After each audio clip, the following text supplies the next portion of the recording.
Hello, friends, and welcome back to the Bikes for Death podcast. As always, my name is Patrick, and I am your host.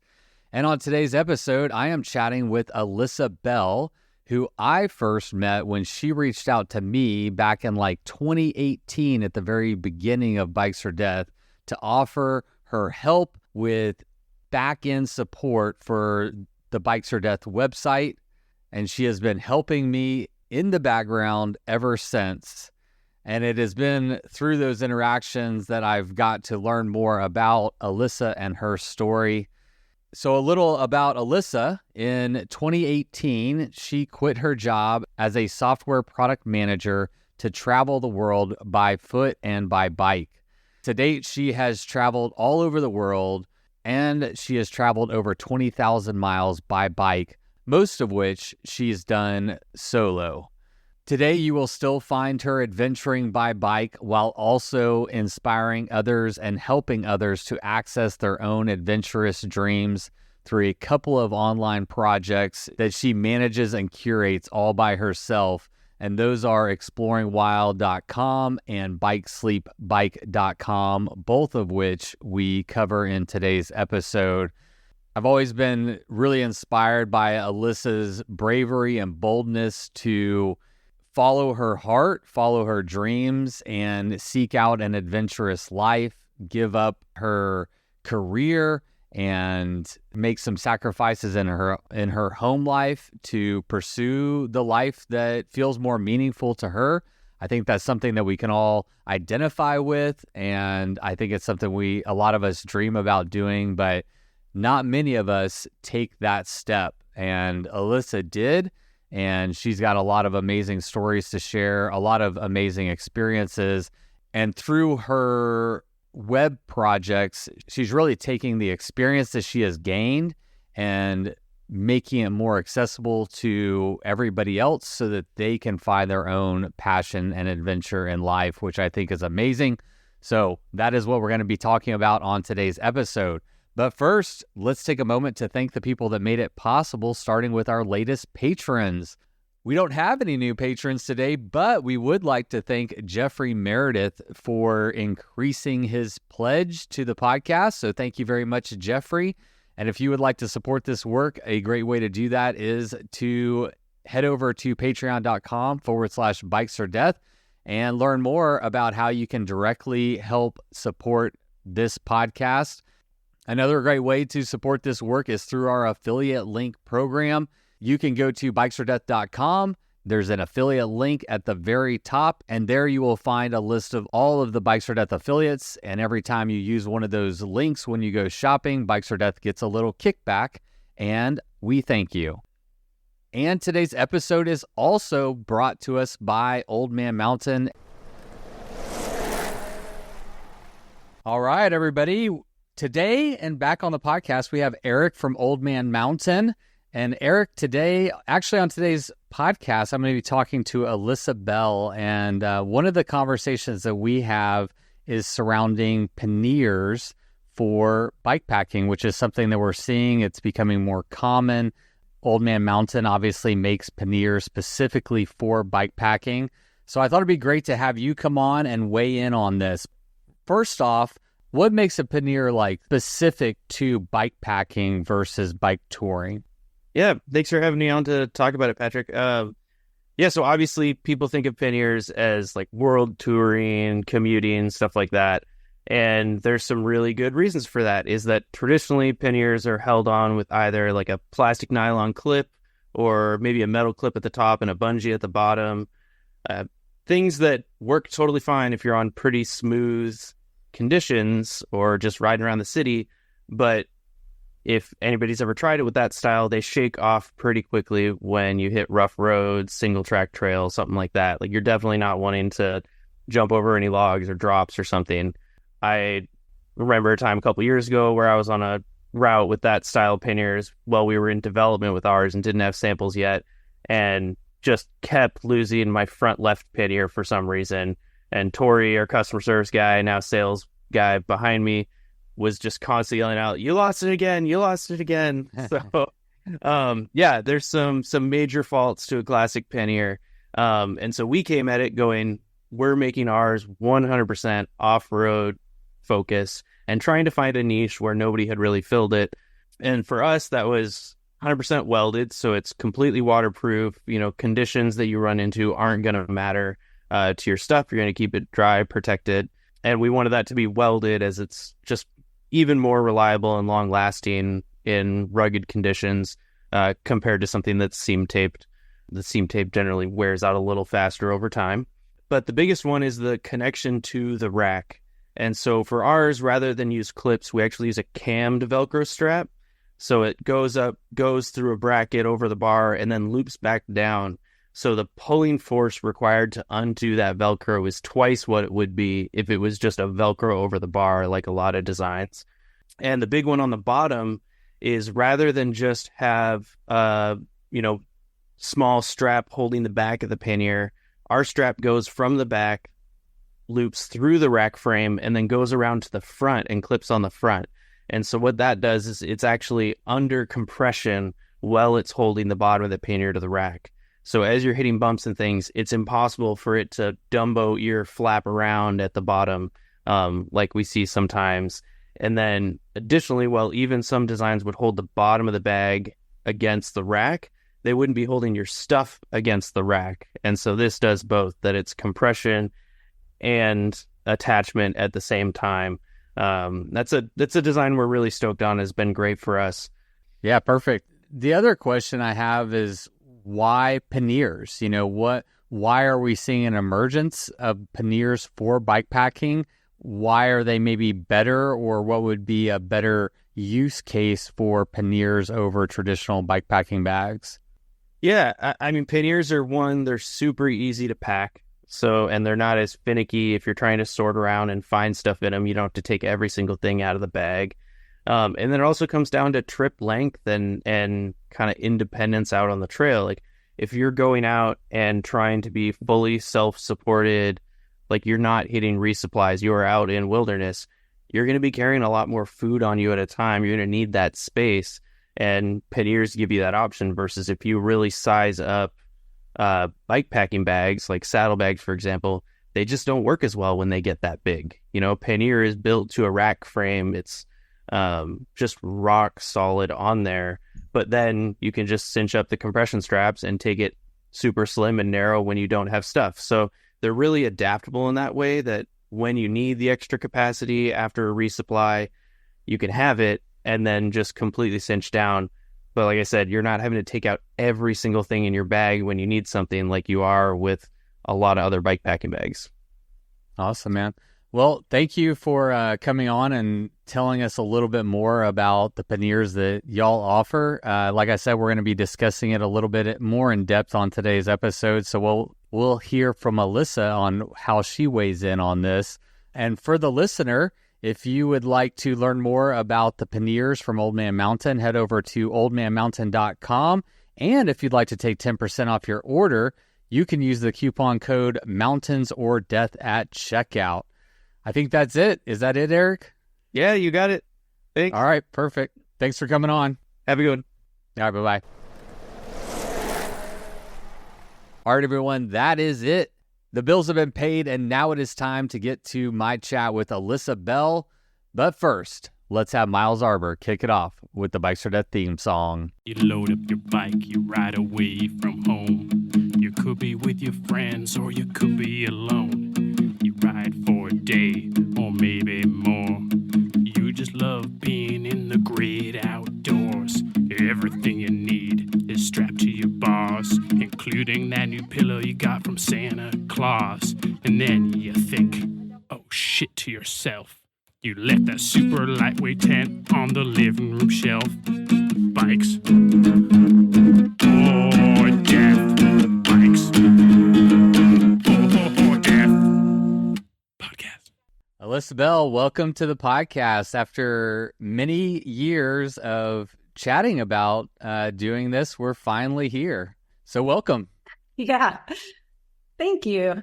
Yeah, it's good to be here. It's kind of a funny, like, full circle for me, because I have been listening since pretty much the very beginning. Yeah. I was hoping you could fill me in on and fill in the gaps of my poor memory. My memory is that you reached out to me very early on, like you definitely within the first year of podcasting. What do you remember? Like, when did you reach out, and what was your initial offer? Because like you offered to kind of help with the podcast behind the scenes. Yeah. Yeah, it was very early on. I actually don't remember how I first found the podcast. That would be an interesting question, but I found you like right as I was starting to transition from this like international travel touring phase into more like off pavement bike packing, and was trying to study up on that, and somehow found your podcast through that. And I also at the time was like trying to fill the gaps. I'm sure we'll get into this, but like I quit my job and was traveling, and during the time that I was home, I had time to work on things and was just trying to focus purely on things that were really interesting to me at that time, like really use that time well. And so I thought this podcast is like really cool. And I was at the time like filling in my gaps with freelance website building to like make some money in between trips. And at the time, I just thought I could like easily donate some time to this awesome project, and it was kind of synergistic because I was just totally digging it. It was like fueling my bike packing obsession as well, so it seemed kind of symbiotic. And I don't think I really expected any, I think I sent you an email just expecting it to go into the void, and I was pretty surprised when you wrote back immediately saying yes, definitely. The rest is history.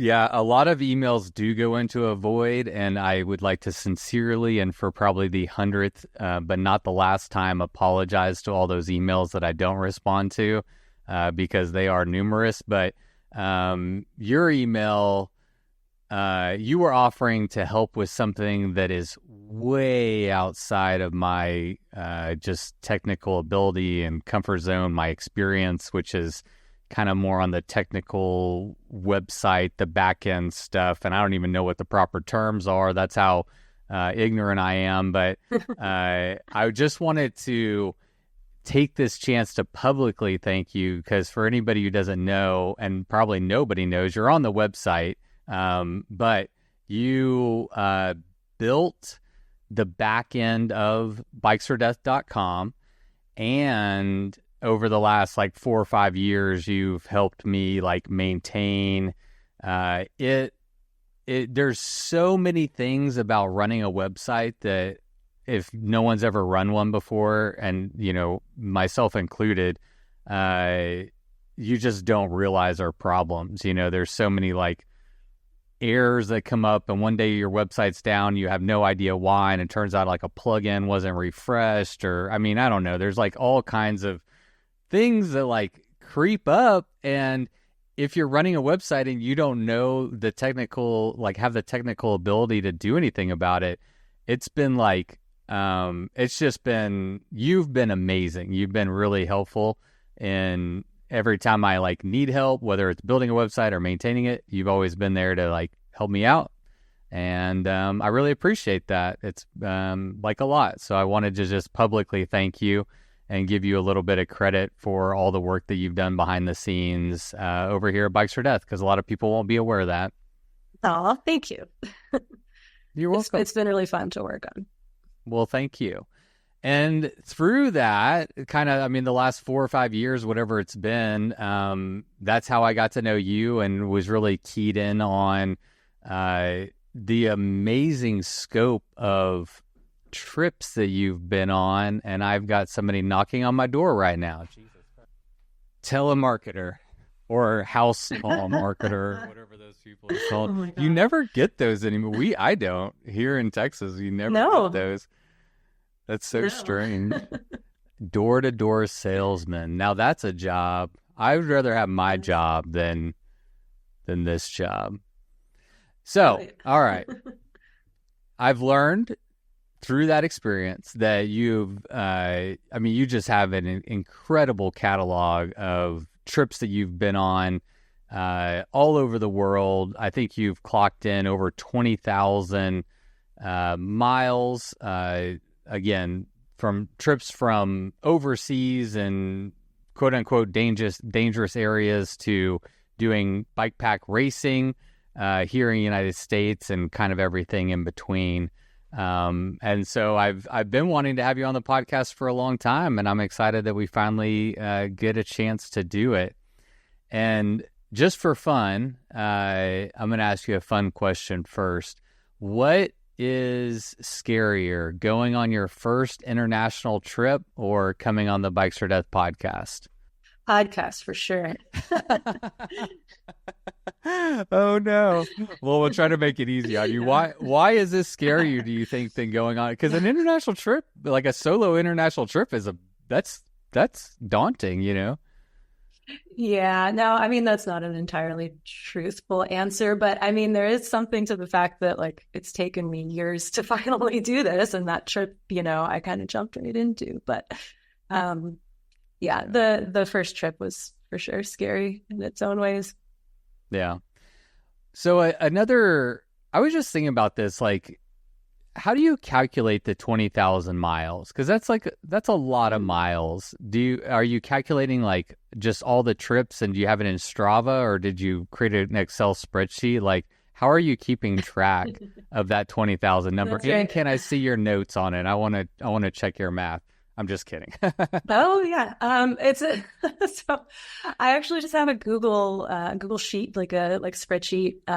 And after each trip, I mean, I just kind of know like roughly how many miles each trip was, whether like in the beginning I think keeping notes with, I'm actually not on Strava. I use Ride with GPS a lot. In the beginning, I think I just had like a little bitty bike computer on my handlebars that, counted wheel revolutions basically. So I knew how many miles I rode each day, and I wrote it down at the end of the day. It's kind of like a trip journal, and then just put it into my spreadsheet. And so I have each and every bike packing or touring trip that I've ever done in there. The like loaded miles, not counting like day rides. Just add them up. So have you been keeping a record since the beginning? Like, did you start that Google spreadsheet early on, or is it something that, after a few years in or something, you're like, I guess I should start like tallying this up? I don't remember exactly. I think it was after like a few, like the first 2 or 3 bigger trips, actually. I mean, the first entry I think is literally like Southeast Asia, 3,000 miles. Okay. Like not super detailed, and, plus or minus however many miles on that 3,000. But since then, the trips have gotten shorter and a little more precise, and more often now I'm following routes, that already exist, and it's much easier to say like, 273 miles or whatever. Yeah. So yeah, it's evolved over time.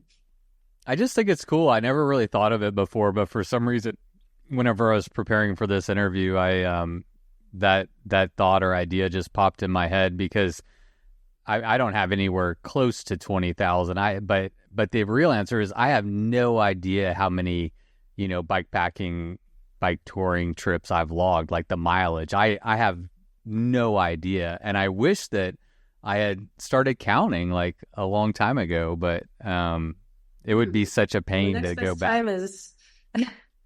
The next best time is now. Yeah, you're right. Maybe I should start doing that. Yeah. The other practical thing just to mention is it's actually really helpful, because these trips are what puts the most mileage on my bikes. And so at some point I started putting notes in there about like which bike and which parts, and like when I changed the chain, and it actually is like a bit of like a bike maintenance log to help me figure out how many miles I have on all my equipment. Man, you are so detail oriented, so much more than I am. I wish I had, but that is a great idea, because like, like your chain, your bottom bracket, how old is it? Knowing that information before you go on a long trip, you might want to change out a few things, just like, even if they're fine, if I don't know how long a bottom bracket lasts, or, but if hey, I got 10,000 miles on that bottom bracket. I'm about to go on a 3-month long trip. Might be a good idea to change that out. That's kind of the idea. Mm-hmm. Yeah, Yep. That's smart, real smart. So before we kind of take a dive and start to unpack some of these 20,000 miles, give us an idea of like what your origin story is. How did you get into bike touring and bike packing and this kind of more adventurous life? Like, what was your origin story with all this? Mm-hmm. It actually started, I came to bikes from the angle of travel, a little bit backwards from how probably many people do who are cyclists first and then figure out how to go for many days or weeks. I was working as a product manager in software. That was my original career. Did that for about 10 years. And at some point in my early 30s, kind of had like a quarter life crisis, I guess would be one way to call it. Just realized I had been very focused on like academic achievement. Basically, I was like a classic overachiever as a child, and then focused on my education, and then my career, and all of that just sort of blurred together. There was always the next step there, and that was like really interesting and rewarding for a while. But then it sort of seemed like I woke up one day in my early 30s, like, oh gosh, like what else is there? I mean, I was and still am happily married. I had a husband, we had a house, we didn't have kids, and it was sort of like, now's the time. I'm really familiar with this little bubble that I live in, which is the Silicon Valley software industry. But I felt very not confident about my ability to exist in the rest of the world, kind of. So I basically engineered my own little education program, essentially like a rite of passage almost. I quit my job and decided to travel to, I mean, if you're going to do that, like, go big, right? So I chose one of the hardest places I could think of to travel, which was West Africa. Actually East Africa too. So I spent 5 months traveling in Africa, half in East and half in West, just backpacking around. I didn't really know much about bike travel at the time. And that trip was extremely eye-opening, obviously, life-changing, one could say. It just was, I mean, I'd traveled before, but that was the first time that I had really felt so immersed. Like it was a very interactive form of travel because nobody goes there. Like tourists don't go to Sierra Leone or Liberia on vacation. So when you show up there, everyone's pretty surprised, and the culture's fairly friendly and open. And at least in Sierra Leone and Liberia, people speak English. And so it was just one like long series of really interesting things happening, interesting interactions and serendipity. And I got kind of hooked on this form of travel that like feels very different from just kind of showing up with like a camera and a checklist and going to museums or whatever, which I had done before. I actually studied abroad in Italy when I was in college, so like I was familiar with that type of travel too, and that's great, but it just felt so different. And I finished that trip, and it's really a long way of leading into this, but I like it. Yeah, it's good.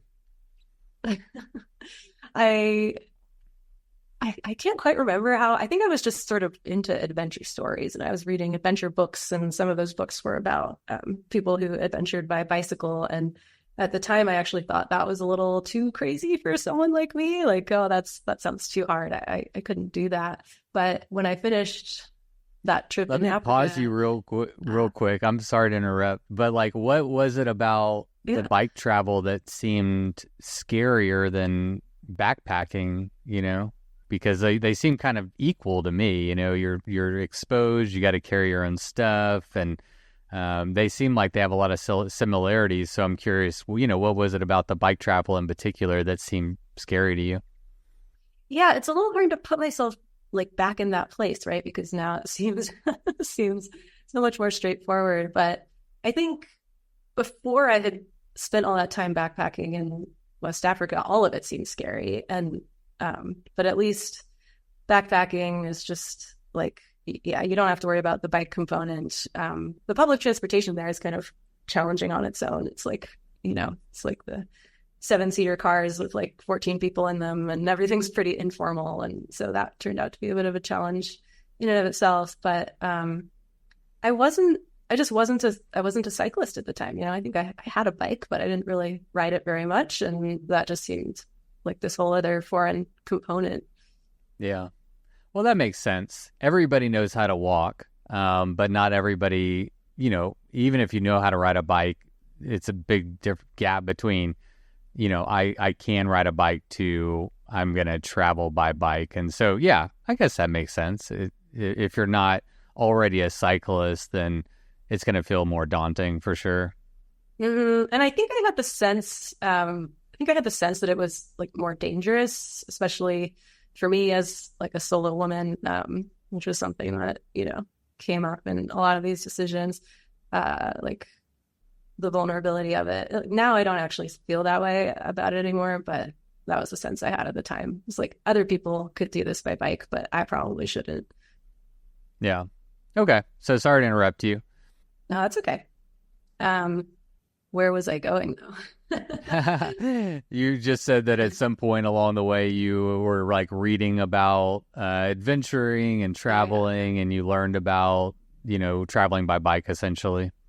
Right. So yeah, after coming home from that first non-bike trip, I think I had built up enough confidence to say, I think I want my next trip to be a bike trip, because what I was reading about in other people's books and blogs mostly was the way that bike travel, like you can go on a bike to places where lots of people come as tourists, but then still spend all your time in these sort of in-between places that don't get as many tourists, and still like have these more, I hesitate to use the word authentic because it's like so overused in the travel space, right? But like, you're having interactions with people who are like genuinely surprised to see you there, and like want to talk, or it's just like easier to find your way into these sort of less predictable or serendipitous situations that I really enjoy. So yeah, with that in mind, I got a touring bike and bought a one-way ticket to Vietnam. And that was the first bike trip. Oh, wow. How long did that one last? And that one was 3 months. And it was fairly open-ended at the time. I don't think I knew even exactly how long it was going to be. It was a one-way ticket to Vietnam with the intention of riding through Southeast Asia. Kind of made the route up as I went, and it just kind of like naturally, resolved after 3 months. It's like, I think I've seen what I wanted to see, and spent the time I wanted to spend, and it's time to go home. But it was pretty open-ended in the beginning. Wow. That is, I always want to use the word crazy, and I really need to, maybe I'll say wild. That's wild, but I don't like the word crazy because I don't think it's crazy. I think it's uncommon, for sure, to quit your job, to put your career on hold, and to then decide that you want to travel, and then like go on an open-ended trip to Vietnam. Like that is just outside most people's like rationale of like how they're gonna go about their day, their life, their 3 month, like whatever. I mean, it's just so far outside the norm, Yeah, and I feel very fortunate to have had that kind of flexibility. I mean, it's always been an interesting trade-off, because what I read about and, in the stories before I started, and what I dreamed about was one of those really open-ended trips that people take where they, leave everything behind and go bike around the world for a year or two, like that kind of open-endedness really appealed to me. I actually sort of proposed that to my husband if he wanted to, to do that together. And interestingly, he didn't, frankly. I mean, he loves his career. He works in tech. He does computer science and software, and that is his passion. And I was in a place where I wanted a break from my career and to explore other things, but he was not. And so it was kind of like, well, that kind of really long trip is not quite on the table without some major, adjustments in life that weren't worth the cost. So, but he was actually, I think, the first to say, well, why don't you go do some stuff on your own? And I don't think that had maybe even really occurred to me, like back to this idea that it wouldn't be safe for me as a woman or things like that. So, once he said that, I really got to thinking, and that was kind of the start of the whole thing. So that 3-month trip was sort of an attempt to recreate that feeling of open-endedness, but in a shorter time period, basically. Yeah. I'm wondering if you could go back and re-remember, and maybe but like, do you know what you were looking for or seeking? Like you weren't getting it from your job anymore and you wanted to go see and do. Do you remember like what it was that was really kind of the main motivator or driver in tackling, these are, not short weekend trips. I mean, these are big trips that come with negotiations with your husband and leaving your husband and your life and, quitting your job and going to a foreign land and a foreign place where you don't speak the language. And I mean, I could go on and on and on and on, right? Like, so there had to be something really big that's kind of driving that progression in your life. Can you speak to that? Mm-hmm. Yeah. I mean, at the time, it was hard to get perspective. At the time, it just felt like this overpowering, like obsession, right? I don't know how, like, I was just reading all the stories. I really wanted some of that, And I think at the time, it felt a lot like curiosity. Like I just really want to know what else is out there and explore more of the world. Like I wasn't particularly well traveled as a kid. I didn't leave the US until like age 21, which is, not bad certainly, but also like didn't, have a lot of experience with that. And just this idea that like the rest of the world is real, like everywhere is someone's home. And there's so many different ways to do it. I thought that was really fascinating and wanted to explore it. I think in hindsight, the actual driver was like a shift in identity that there was like an identity in me that was sort of wanting to come out. Like a few years before that, I got really into trail ultra running, sort of discovered my interest in like pushing my comfort zone there, and this frankly kind of just a more adventurous identity for like a nerdy little kid, from a shelter family. I think I just had this sense that like I really wanted there to be more in there when it came to my identity. And I just felt this like overwhelming drive to become the type of person who did these things, if that makes sense.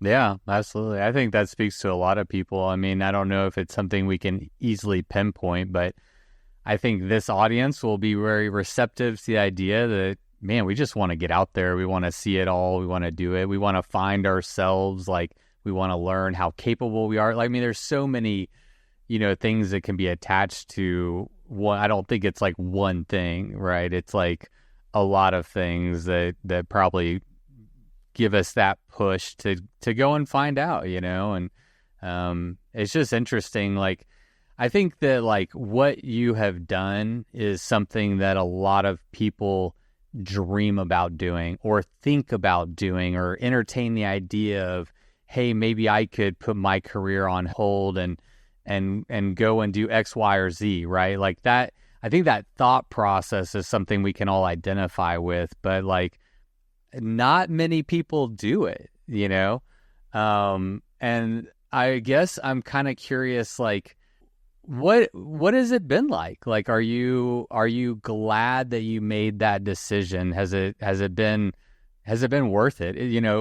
Is the juice worth the squeeze, so to speak, right? Like, how has that been, Because it sounds like rainbows, right? But the reality is like, you have a home life, you have a house, you have a husband, you have friends and all this stuff back at home. So it's not like I just went and had this amazing trip and that's a insulated experience. Like, that experience is happening while the rest of the world is also taking place. And it doesn't just happen in a vacuum, right? So, like, what is that lifestyle like in reality? Like, how has it been for you?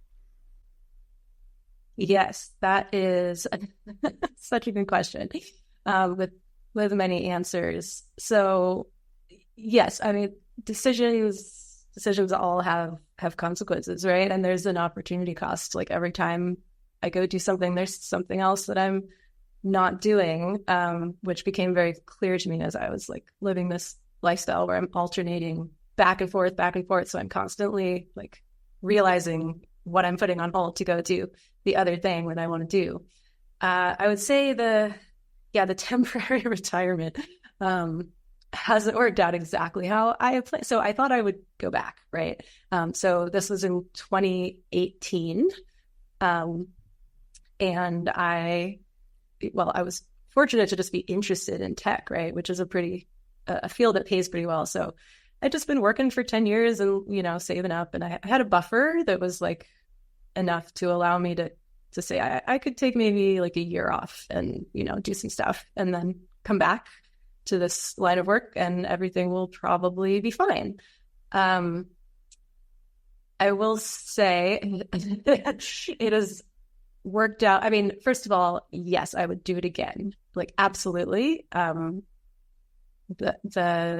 The person it's allowed me to become feels much closer to who I actually am than I did back then. And like, that's worth a lot to me. So absolutely, I would do it again. But it's not a decision to be made lightly, for sure. I mean, there's the financial aspect, and that it's hard to speak to that because everyone's in such a different place. And like, I have a privileged background in the sense that I had a lot of opportunities as a kid and a good education and, a good job and all of that. So that has to be said. But so that makes it like much safer to make this decision. I think there's like less to lose. But at the same time, like,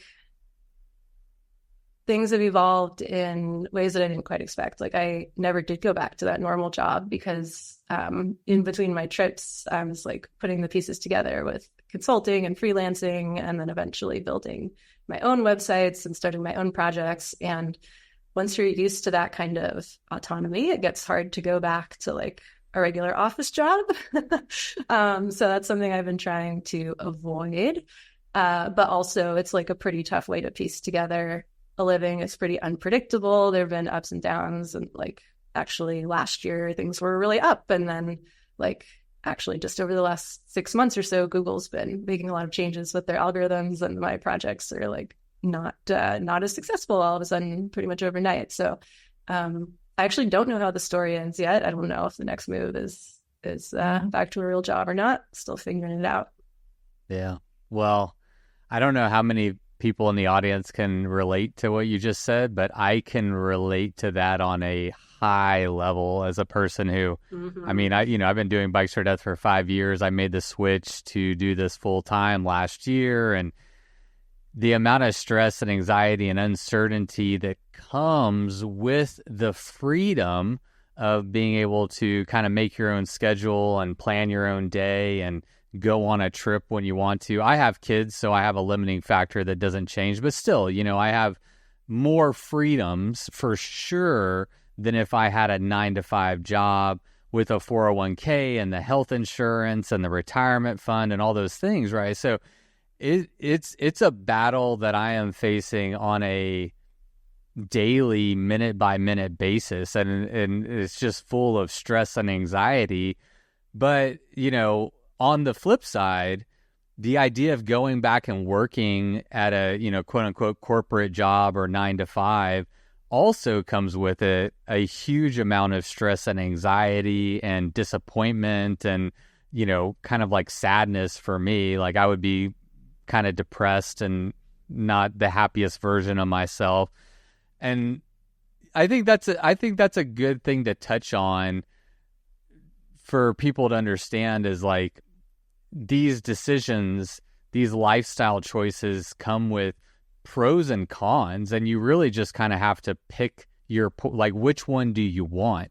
Do you want the safety and security and comfort that comes from having that guaranteed job with an income and all the things I just said? Or are you going to trade that for the uncertainty and freedom that comes with having a different and more adventurous life per se, and being an entrepreneur and self-employed, so yeah. Anything else on that?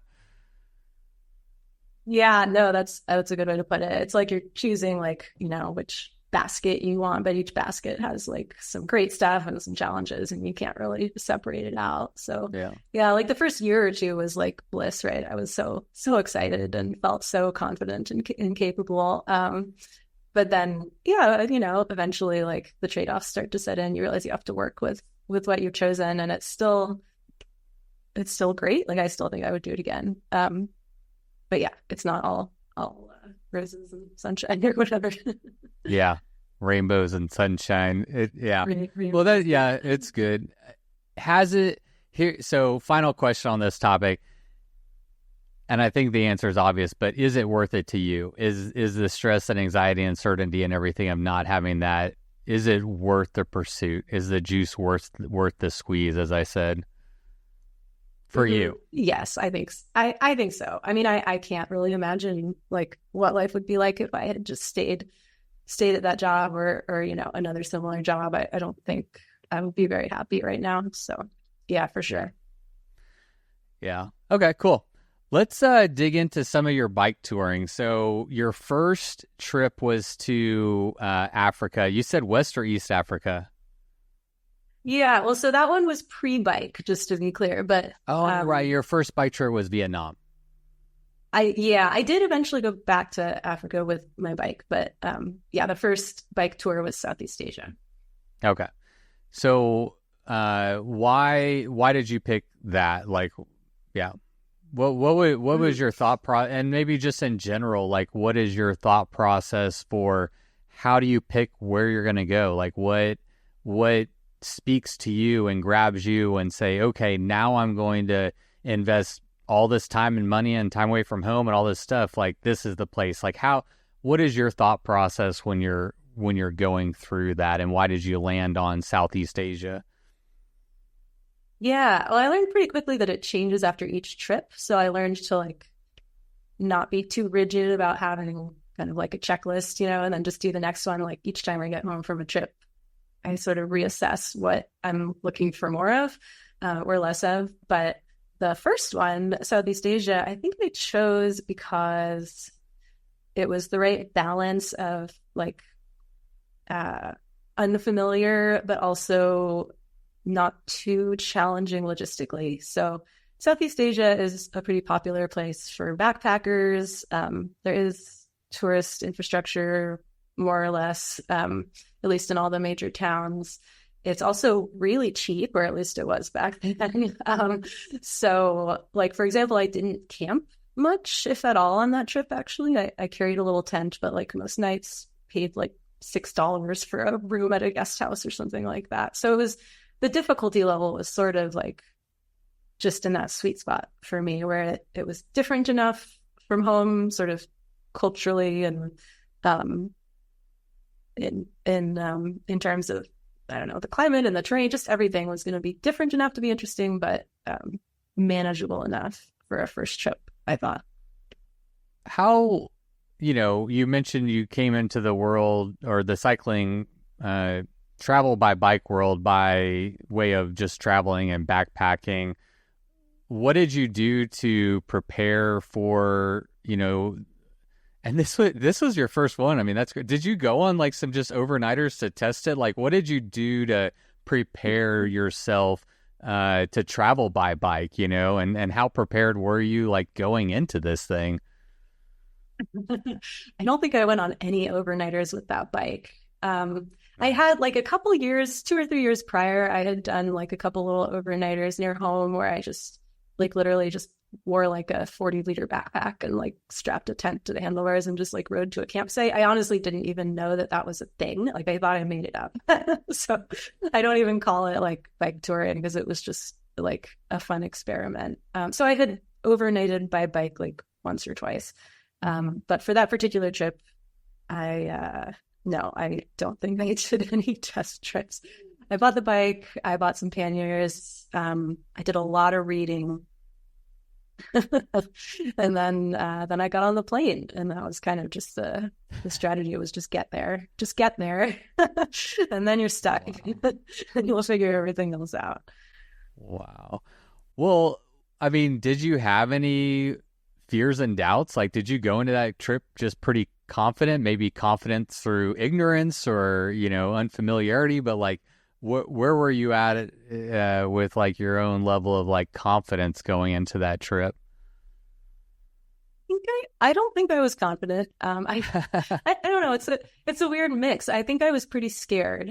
But I think I must have had a sense that I could do it. Otherwise I wouldn't have, put myself in that situation. I'm actually fairly risk averse. People don't get this sometimes from just looking at like what I've done, but I'm not a thrill seeker. I tend towards the anxious side basically. And so I think it's almost more of like a desire to not let that hold me back. Like if I find something really cool that really interests me, captures my imagination, and I feel scared of it, and I'm able to like objectively decide that it's not actually that dangerous, then it's almost like I can't back down. It's like a dare, It's like, well, I have to do this because otherwise I would be making the choice to let fear hold me back from doing something that I think is interesting and objectively not that dangerous. So I think it was just like squarely in that bucket where like I just had to do it. I had to do it, but I didn't. Yeah, I didn't. I think I was concerned about like bike repair stuff. I had never fixed a flat at that point. I had like installed a new tube and tire in my living room, so I sort of knew how that worked, but that was the extent of it. And I wasn't sure about the language, and I don't know. I think really just because I had read so many stories of other people who also had no idea what they were doing, but did it anyway, and it somehow always worked out often in like the most delightful ways. I just sort of had to hope that the same thing would happen to me. That isn't. I'm going to push back slightly because that answer doesn't quite elevate to the status of like minimizing the fears and anxieties. Like, oh, I'll just hope it works out. It works out for other people. But so is that what it was? Like you felt at peace because you had collected enough stories to make you feel confident enough that it would also work out for you? Well, I wouldn't say I felt at peace. I would say I was very scared and but just extremely stubborn. Like I wanted this for myself so badly that I wanted to make it happen.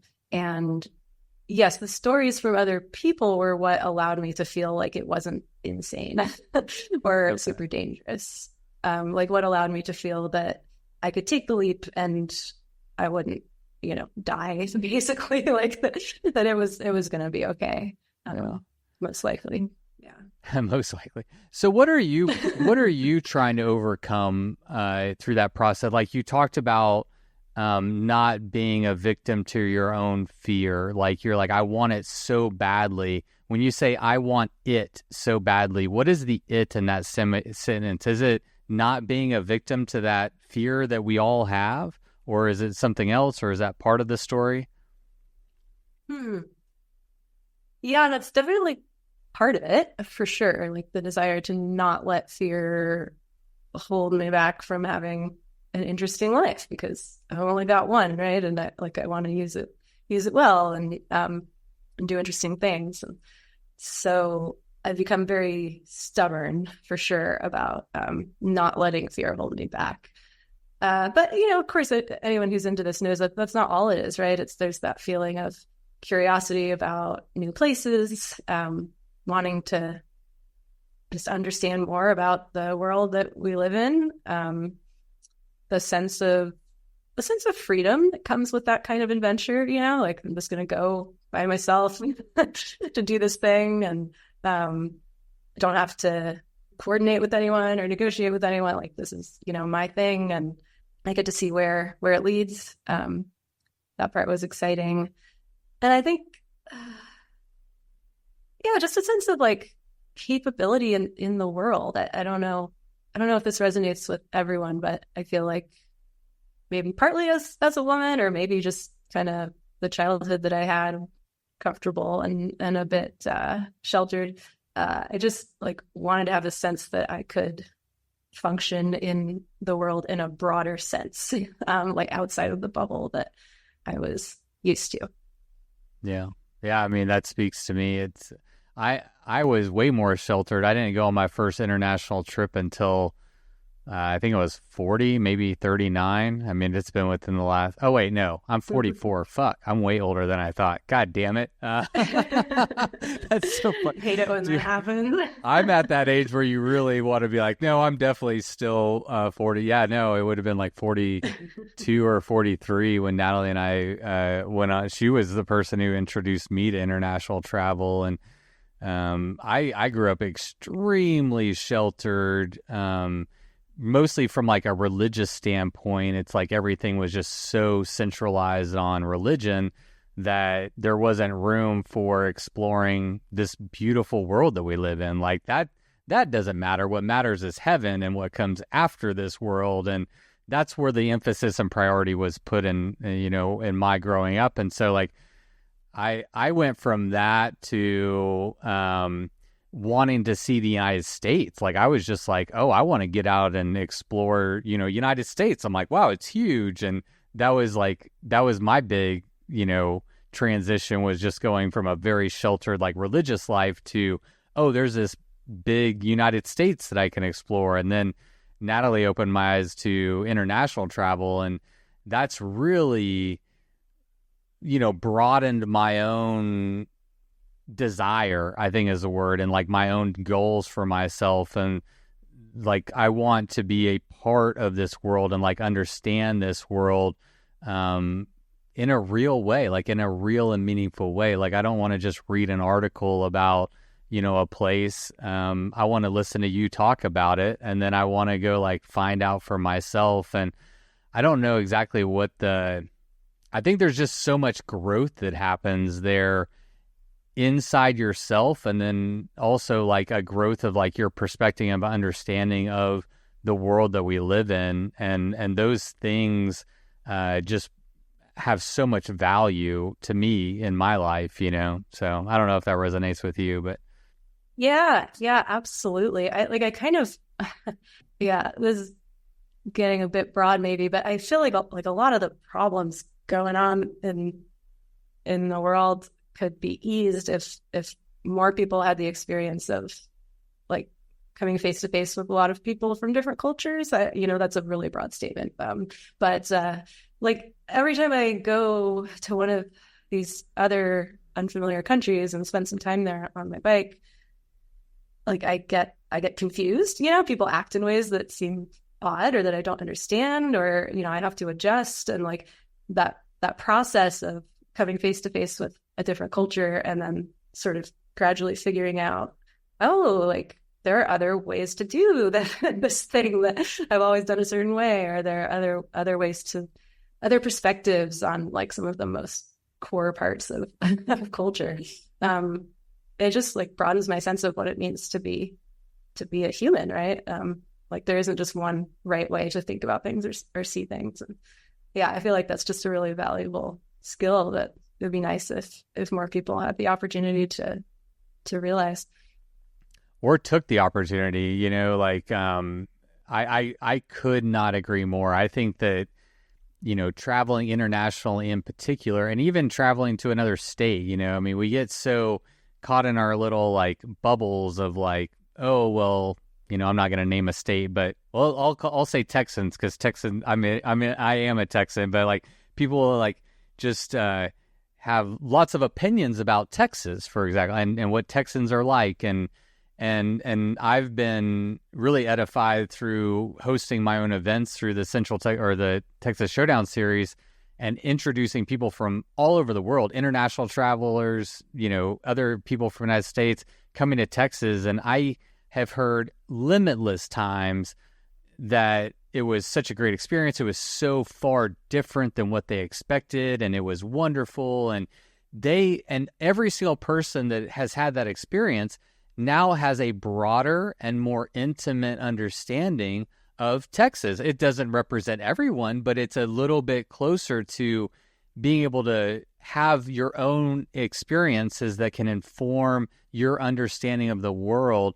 And the more that you like have an experience where like, oh, I thought this about Texas and Texans and all of them, and then you go and you have an experience that's contrary to that, it opens up a crack in your mind where you're like, okay, well, what other, ideas or thoughts or beliefs that I have about people in Vietnam that are also not correct, And so like, I am strongly in that camp, and I will advocate for travel as a way to create a better world, create better people that are a little bit more open-minded and understanding, and have like real perspectives that they've gained through intimate interactions with locals in different parts of the world. Like that has so much value in my life, and I can't see how it, doesn't have ripple effects, Yes, very well said. Thank you. Totally agree. Let's talk about some of the things that are like barriers. I mean, I'm curious for you. You've done a lot of your travel. Sometimes your husband goes with you. We haven't talked about that yet, but I know that sometimes your husband goes with y'all and y'all do trips together. But a lot of your stuff you've done solo. What has been the reaction from your friends and family? Like, what are some of the things that you hear from people when you say, I'm going to go to Southeast Asia for 3 months on a bike, kind of open-ended. I've never ridden a bike before too much. I'm just going to kind of wing it and hope for the best. I've heard other people have done it well. So like, what has been some of the fodder and feedback you've got from people in your life? The people in my life the people in my life don't know anyone else who does this. So in the very beginning, I think most of them thought it was pretty weird. Friends I have who aren't into this scene at all just sort of say, oh, interesting, cool, good luck, and then ask questions about it later. That they've been supportive. The hardest one, I think, was my parents. I've got a mom especially who likes to worry about me and make sure that I'm safe, and she's also really not into travel herself. She's more of like a nester than an adventurer, and so she was quite concerned. So it's been a bit of a process of like educating her about like, no, this isn't that crazy. It's not that bad. It's all going to be fine. And my husband, Ethan, I think like we've been each other's adventure buddies for long enough. We were doing trail and ultra running together and traveled together. And I think he knows, he trusts my ability to get myself in, just far enough, but not too far, not too far over my head. And he knows that I'll make good decisions. So he's been supportive too. Actually, the people in my life have been pretty good about it. It's more like the random strangers that I meet along the way who are like, what the heck are you doing? Yeah. Yeah. Well, there are all these fears, the fears that I think are born from unknown, like people that really don't know are going to fearmonger a little bit. And it just comes from a place of probably caring from you in a weird way, of trying to shelter you from, dangerous or scary things. How have you, what things do you do to mitigate risk while traveling? Are there things that you like, rules that you have, or strategies that you have to try to mitigate any risk that, I mean, there's risk everywhere you go. That's the thing, is like, you're never going to get away from risk. You're never going to get away from danger. It doesn't matter if you're like driving through your neighborhood or riding your bike through Sudan. Like there's things that are always going to be there, but are there things on a bike trip that you do to mitigate risk? Mm-hmm. That's such a good question. Well, I've always felt that the biggest source of risk on most bike trips is motor vehicles, unfortunately. So, and that one like doesn't discriminate based on gender or whether you're alone or anything like that. So I feel the number one thing I can do to make sure I have a good trip is to be careful about that. So that's all the usual, bright colors and lights and awareness and all that, route choice. But probably what you're actually asking about is more, I guess, the people side of things. I mean, honestly, people are like they're like simultaneously the thing I sort of worry about most, but also the thing that I think is probably least likely to be the real problem, right? So traffic safety, if I'm like bikepacking somewhere remote alone and it's hot, my biggest concern is usually water, or like things like that where you can sort of get yourself in trouble pretty quickly. But yeah, when it comes to people, I've done all the things you're not supposed to do, right? I've, hitchhiked and gotten in cars with people and stayed overnight in people's houses. And like, I just, I trust my gut to some extent, although that's kind of cliche. I sort of hate it when people talk about that. I think like I'm careful about getting into someone's personal, into their car or their home until I've spent some time talking to them. So if someone says, hey, like, let me give you a ride, the road's out up ahead or whatever, like I'll just kind of strike up a conversation, chat with them for a while first, and try to feel it out. Try not to give super specific information about where I'm going or camping. If I'm wild camp, I'm actually pretty careful about wild camping where I'll do it. I don't like to be in sight of the road, so I'll sneak off somewhere hidden. But yeah, it's a bad night's sleep for me if I'm visible from the road. Those are just a few things off the top of my head. How are you communicating with people in general? Because I assume you don't speak Vietnamese. Yeah, well, this is a really interesting one that I kind of wish everyone would know. So, I don't think language is a very big factor when it comes to international bike travel. At least not as big as most people think. So, I've traveled in all sorts of places where I did not speak, like I don't speak Vietnamese.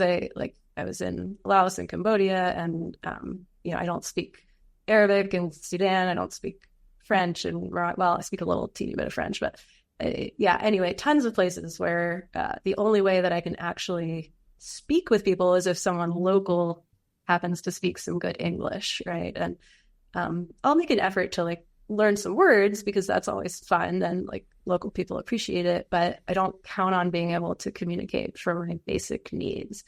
And I would say actually traveling on a bike is like one of the easier ways to travel when you don't speak the language, because first of all, when you're just sort of backpacking or taking public transport, like a large part of your mission is to like figure out transportation to the next place. And if you have your own transportation, that actually makes things quite a bit easier. But also when you show up on a bicycle, like people sort of intuitively understand what you need, right? So like with some very basic hand signals, you can easily communicate water, food, place to sleep, which direction you're coming from or going. Like, is the road ahead like really steep and hilly, or is it flat? Or, like there's just an awful lot of communication that is surprisingly intuitive for the basics. And then of course there's always Google Translate app for the for the more complex stuff if you really need it. Yeah. I've been woefully impressed with Google Translate. For people who haven't used it, it is incredibly good.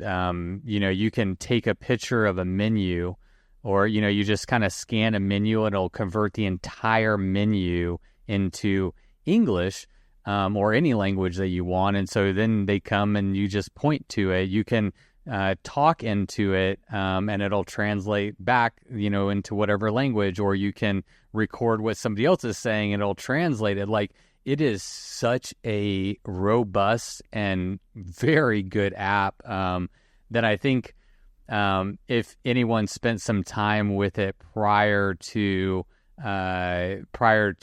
traveling into a foreign language territory, like, it actually is a very good tool. Would you echo that? Yeah, absolutely. I mean, it's not perfect. Like, it definitely could lead to some amusing, like, just like we can't figure this out kind of situation. But yeah, especially in Central Asia, where we don't even really read the alphabet, like, it was super helpful for translating signs and menus and things. And then the audio, yeah, I had conversations like in Sudan once with a family. It just kind of like pulled me off the road for a tea break. It was like this whole family of like 15 people. It's like basically in a hut in the desert. But the sort of head of the household had a smartphone with Google Translate, and we managed to have a little back and forth, very low bandwidth conversation about who's from where and how many kids everyone has, and all the standard things that they like to ask travelers there. So yeah, it's a great tool. And there are increasingly more languages that keep adding them, where you can essentially download the dictionary for offline use, which is super helpful for like traveling too. Oh yeah, that's huge. How did that first trip go? You went in, I mean, obviously prepared from being like, you were a traveler, backpacker, so you had a lot of experience, but the bike was kind of unfamiliar territory. It's your first, long bike tour. How did it go? Obviously you kept doing it, so it didn't discourage you, but what was your overall like takeaway from that experience? It was great. It totally hooked me. I mean, it was, in the beginning, it was really hard. Northern Vietnam is very hilly. For people who don't know, it was maybe not the smartest place to start, but it's beautiful. It's just like these green mountains and cliffs everywhere, and gorgeous. And then Laos was kind of chill. I followed some like dirt roads along the Mekong River there for quite a while, and made stops in some of the backpacker towns, and saw the little they don't have any big cities there, but like small cities. And there was a festival of lights there in one of them, which is really cool. I spent a few extra days there, so kind of played backpacker for a few days here and there. And then into Cambodia was actually probably the most challenging part, because mainly because the roads just aren't, they're pretty busy. Like, you don't have any choices. It's just a lot of like highways across the country, and the shoulders aren't good, and they're always under construction. And there's also just like less tourism there in general, which is both good and bad. But that one was probably the most interesting part. And then sort of a mad dash through part of Thailand to get to Bangkok, which I don't really recommend anyone ride a bike into Bangkok. It's a little sketchy and busy. There's traffic. But it's just like this very large area of suburbs and then city, and a lot of trucks, and the roads are kind of crazy. It's just doesn't feel like a very safe place to be on a bike just because of the traffic. But rode into the airport there, and I think just felt like I'd done it, conquered the fear and had a good trip, and was very happy with it, ready to go home and plan the next one. Yeah, that's awesome. I had another thought that I had is, you're out there for 3 months. What about boredom? Did you get bored, or your personality type is just like very well suited for you? But yeah, I'm curious, like, and I mean, lonely, you know, away from all your friends and family, not speaking the language, like just feeling like displaced in a lot of ways. Did you experience that, or did you just soak it all in? Like, what was that like for you? I think in the beginning, it was just also exciting that I didn't feel boredom. I'm pretty introverted. I can do okay on my own for pretty long periods of time. So I actually don't recall feeling that lonely or homesick, which might seem strange to some people, but that's just me. I think I do remember like not having people to talk to in English was kind of an issue. And so, every few days or week when I did meet other travelers or a local who spoke English, suddenly I turned into, a surprisingly extroverted person that was excited to talk with them for a while. But it's kind of fun, right? Like that's part of the fun is to like discover new aspects of yourself out there when you're not really like constrained by familiar people or environments. So that was fun. They don't know you. They don't know you're an introvert. Exactly. They don't know that this is your first bike tour. Like they don't know anything. So there's a freedom in that. For sure. Yeah. The freedom of like like who are you going to be out there? Like no one in the whole country knows me. I can be whoever I want. So I don't remember it being a big deal. At this point I do sometimes encounter boredom on my bike trips and I listen to audiobooks and podcasts and things like that to kind of nurture that other side of my brain. But back then I think I was just kind of taking it all in. Yeah. I can imagine your first one. And I mean, everything's new. And so, I mean, it's sensory overload.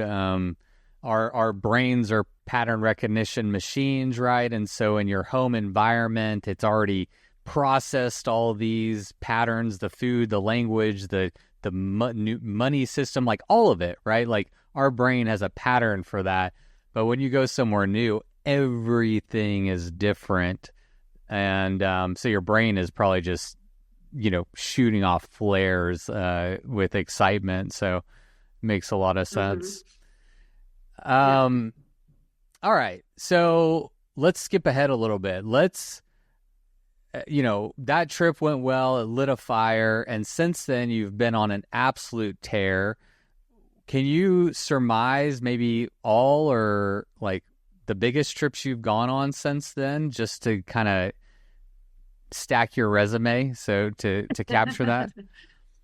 Yes. Okay. So the very next one actually was sort of an anomaly for me. I actually had a friend who we were coworkers at the time, and she was also interested in this, and we did a 2-week trip on the Carretera Austral in Chile together, which was like one of the few times I've been able to ride with a friend still, which was fantastic. It's gorgeous down there. She had to go home to go back to work, and I spent to be clear, this was after I had quit, so we were former coworkers. She was still working there. She went home to work. I got to stay because I was temporarily retired, and did some more riding in southern Argentina and Chile.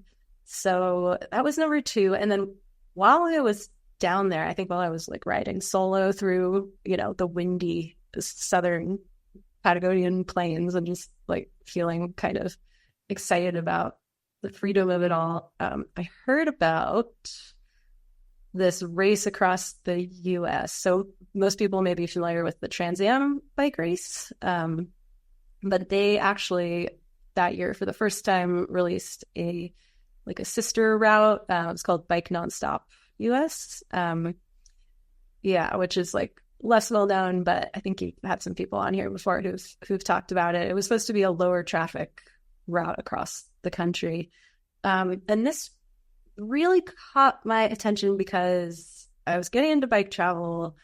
The question came up, like, should I bike travel in my own country, the US? I probably should. That would be cool, but also like so many routes, so little time. Like, I don't know if I want to spend 3 months or 4 months or whatever doing that. But like, here's this race where the goal is to kind of do it quickly, like efficiently. And I think that appealed in part to my bike travel aspirations, but then also to the part of me who had previously been running ultras and like being a little bit competitive in my outdoor pursuits. And while I was still in Patagonia, I signed up for that and ended up riding that, the back of the pack 30-day finish, coast to coast. And so that was kind of this introduction to both riding in the US and this idea of racing. And then also at the same time, like really impressed upon me how much I dislike riding with cars on roads. And that turned out to be like mentally the hardest part of that for me. It was just being on paved roads with traffic like all day, every day for a month, in kind of like a vulnerable, sleep deprived, tired state. It just wore me down. So that was the moment that I discovered bike packing. Like, oh, people are doing this, but like sometimes shorter distances and off paved roads largely. And I remember making a conscious decision, like if I want to extend my, my life expectancy statistically, like I should pivot to this. So I started, that was when I started doing like more bike packing races in the US or just some shorter routes on my own. In the middle of that, I did go back to touring briefly, like in early 2020, right before the pandemic. I was in Egypt and Sudan, doing more of like with my touring bike and my panniers, doing more of a road tour. And that was a really interesting trip for sure. But then pandemic happened, no more international travel for quite some time. And over the last few years, I've done more riding in the US. Did the Great Divide one summer just as a tour, part of the Western Wildlands over a month. And then a couple international trips with my husband over the past few years. So we went to Kyrgyzstan and Kazakhstan for a month on bikes, which was incredible. Highly recommend that one. And then Morocco and Portugal. Amazing. Those are kind of the big ones. Yeah, no, that's amazing. That's perfect. So like, I'm curious to just get your own personal experience between like the enjoyment, the value of the different types of traveling by bike, bike touring abroad versus, bike pack racing or just bike packing trips in the United States. It's something I'm curious about, like, do you find the same level of satisfaction and enjoyment from doing the bike packing in the United States, or are you looking for, do they each have their own place and you want to continue to do both of them, Mm-hmm. Yeah, this is one of the things that I have learned is that they are all different to me. They each offer different things and have different challenges, and I should be intentional with which ones I choose based on what I'm actually like looking to experience. So I feel that the international trips, especially if you choose somewhere sufficiently different from home, right? Those are just almost like a thing in and of themselves. Like I still don't think of those about biking as much as I do about travel, about like the experience of putting myself in an unfamiliar culture. And biking is just kind of like the way that I move around while I'm there. I think it's different, like Portugal, for example, when I was there with Ethan, like that was an interesting case because it is international, but it's like, it feels quite familiar, especially like to a Californian on the coast here. It almost felt like vacation, it's like just riding from restaurant to restaurant. And it was fun for like a week, but then I actually got bored, whereas like we were in Morocco the month before and I found that really fascinating and rewarding. So I think if I'm going to go abroad, my preference is for places that are just really different, like that kind of disorienting, like trippy feeling of like, oh, now I have to figure out how this place works. I'm smiling because Natalie is going to love that you just said that. That is exactly what she, I'm not, sometimes I'm like, oh, I want to go to this place. And she's like, it's too much like America. She's like, if I'm going to go, to do a trip, and there's so much expense and all these things. So you have to really decide what's important to you. But it's the culture shock, the unfamiliarity, the just, you almost want the extreme version of it, if you're going to go, not for everybody, but for some people, and I agree too. But yeah, that's something she's always talked about and kind of like really put in my head. It's like, no, I mean, if you're going to, take a week off and, and all these sacrifices and money and all this stuff, like go for the big one, go for the real experience that's going to really displace you from your comfort zone and put you in unfamiliar territories and really give you like a more, I don't want to diss like the other places, but it's just, it like hits a little bit harder when there's so many of these other factors that you're negotiating. The culture seems even bigger because there's so much of it that is just unfamiliar to you, Yeah, totally. Yeah, I think for me, I'm that way too. I kind of want like the more intense version if I'm gonna go outside the U.S. But within the U.S., I mean, there's also culture shock to be found within the U.S. It's not quite as intense, but like I always say, I learned more about my own country by riding my bike across it than I had just living in California for decades. So that's definitely worth doing. I think I've had that experience. I think when I think about like bike packing trips in the US, so like the Great Divide or Western Wildlands or shorter routes, it feels almost more to me like backpacking or hiking in that sense, that like what I'm looking for there is really more of a like an outdoor like wilderness, like not in the literal sense because bikes can't go in wilderness, designated wildernesses, but like being outdoors in a peaceful place and moving through it. It feels more like outdoor adventure as opposed to travel. Yeah. And then within that, there's like, yeah, go ahead. Oh, no, sorry. Yeah, I didn't mean to interrupt you. I was just going to agree that that's such a good distinction. And it's one of the things that America has, and kind of like one of our national treasures is our outdoor space. We have a lot of land, and so it makes it easier to like have those like more outdoor adventurous experiences here. But then like, yeah, bike touring or going international, for me, I want to taste the food. I want to meet the people. I want to see them dancing in the, town square and, whatever the case may be. Like you don't want to be out in the wilderness because you're missing all of the cultural stuff. So I just liked what you said. Yeah. That distinction. Mm-hmm. Yeah.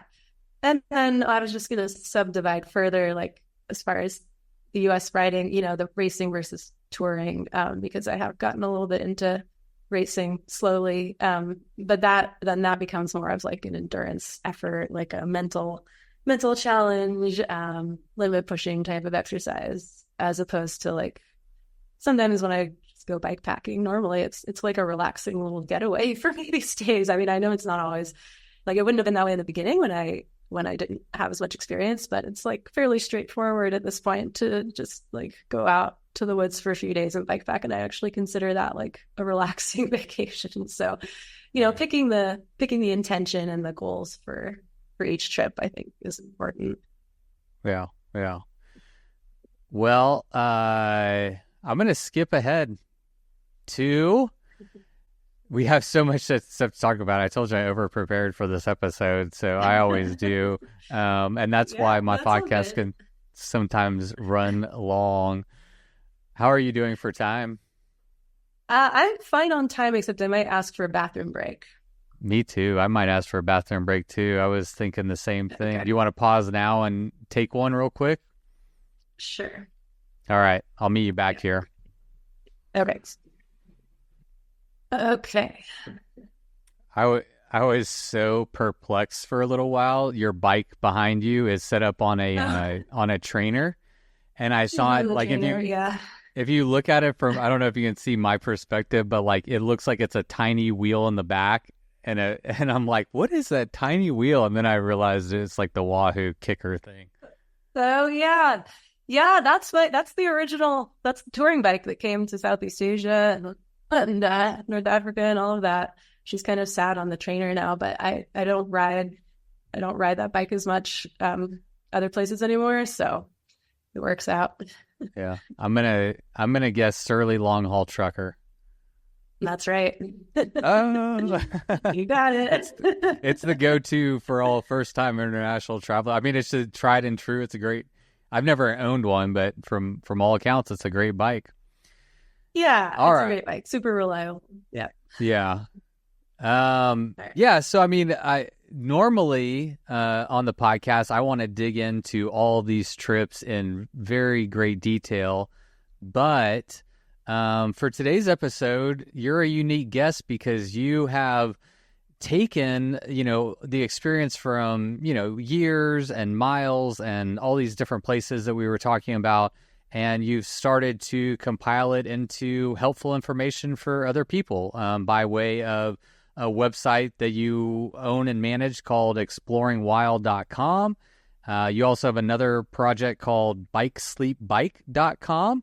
And so I wanted to kind of, a couple things. One, turn people's attention to this as being a great resource. Like, I cannot overstate how much great information that you have compiled onto your website and made it available for free to the wide world web, whatever.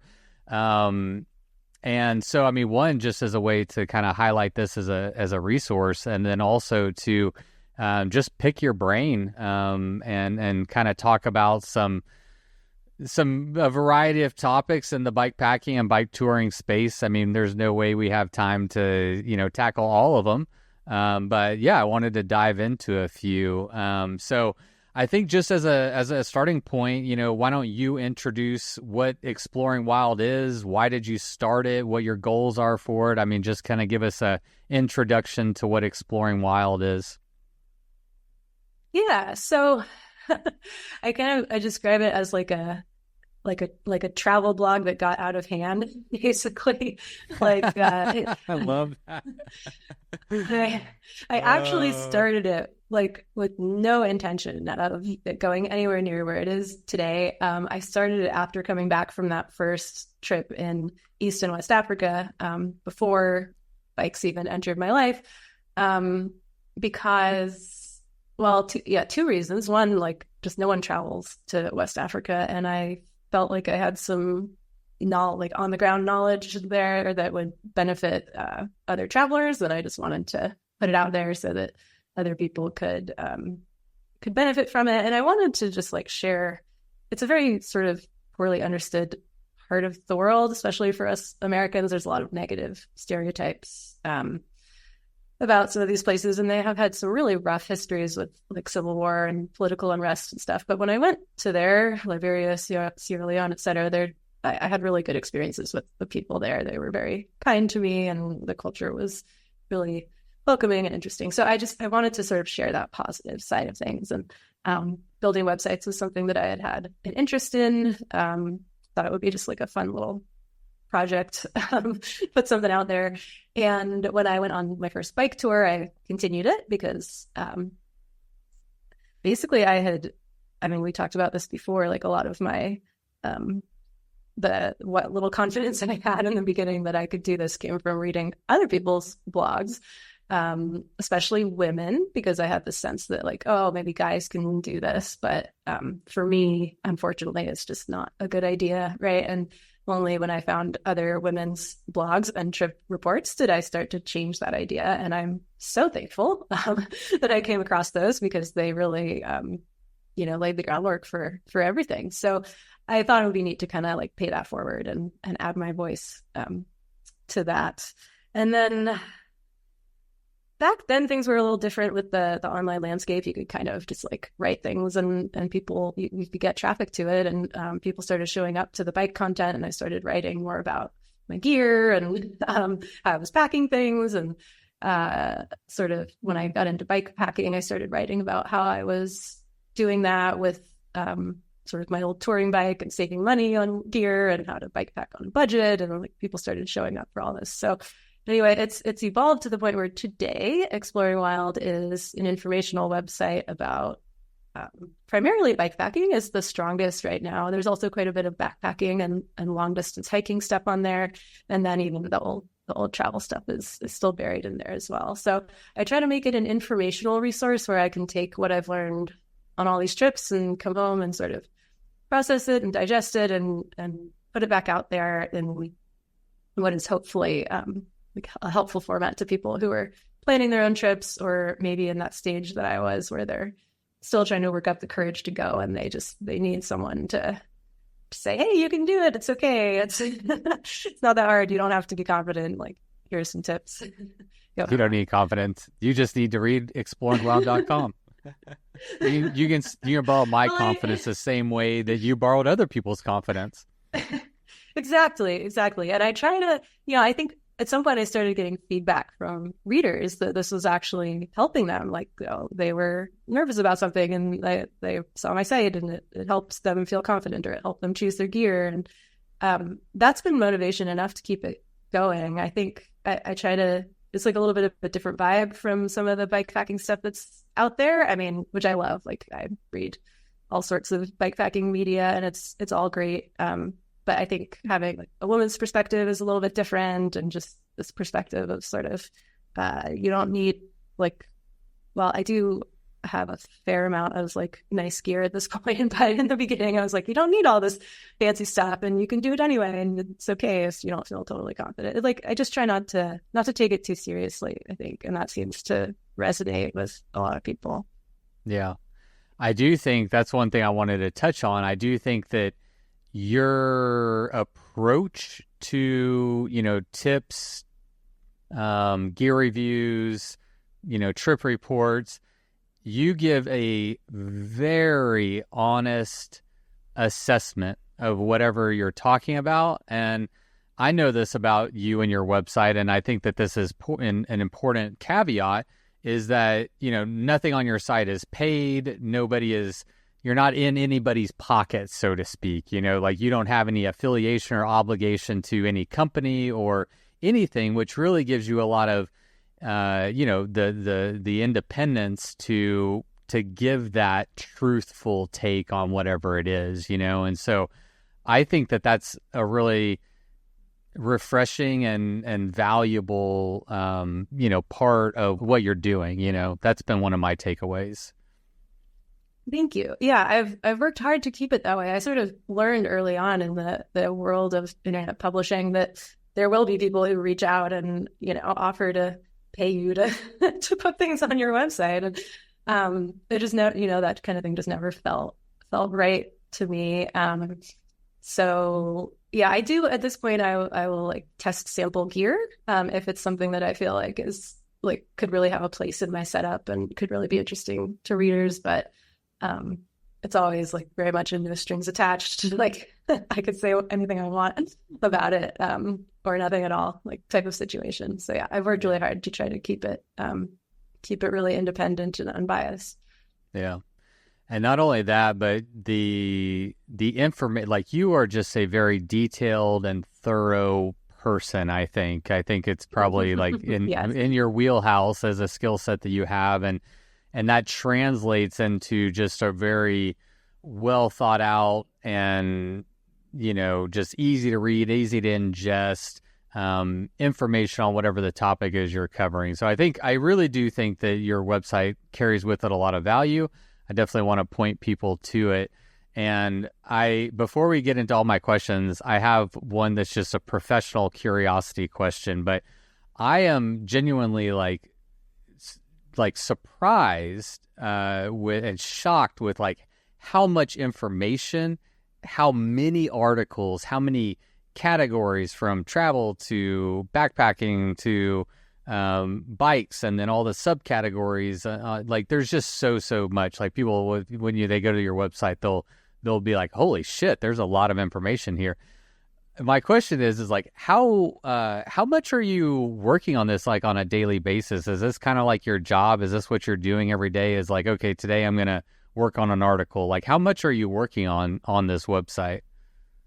Quite a bit, especially during the periods that I'm home. It is like a full-time job sometimes, or it's a full-time job in terms of time. It doesn't pay like a full-time job, unfortunately, but but I love it so much. I've been sort of trying to make it into more of a full-time job when I can. But yeah, I mean, as you know, it's not even just writing. There's so much that goes into maintaining a website and a little business. And yeah, I have an endless list of things that I want to write about. Every time I go on a trip, the list just grows. I just get more ideas.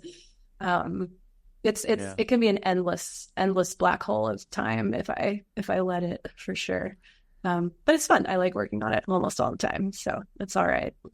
How often do you publish a new post, a new topic, a new article, whatever? Like, how frequently are you adding something new to the website? Because from my perception, it seems like almost daily, or at least a couple times a week or something. And maybe that's just my internet algorithm feeding me more often. I'm not really sure. But...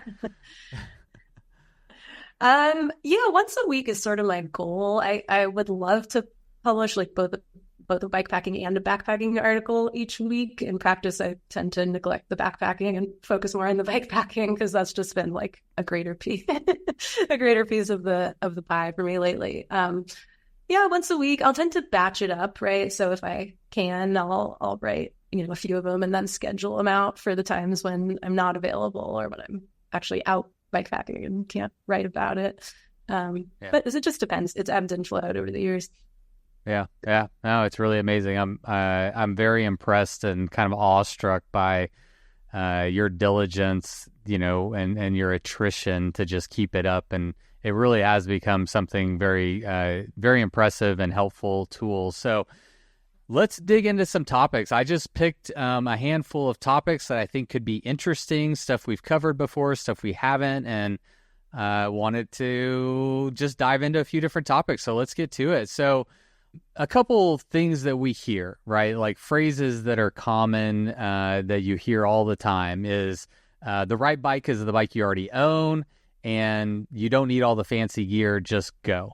So you've already kind of touched on this, but what is your thoughts and response to those phrases that we commonly hear? Yes, I think it's important to consider who you're talking to. So I tend to divide this up into like two groups, right? So the best bikepacking bike is the one that's in your garage, right? Like fantastic phrase. We all love to tell that to people. And if you're someone who has never been bikepacking before, right? So like you've heard about this thing, you think it's a cool idea, but you've never actually like pedaled somewhere and spent the night there and pedaled back. And like, yes, 100%, like any bike, take any bike, take a 40-liter backpack and like strap a tent to the handlebars and like go pedal somewhere and sleep there, right? And repeat, like, absolutely. And I've seen too many people, I get a lot of questions from readers, so I have some insight into like what's going on in people's heads. And I do see too many people who like fall down the rabbit hole of all the gear before they've even started doing the thing.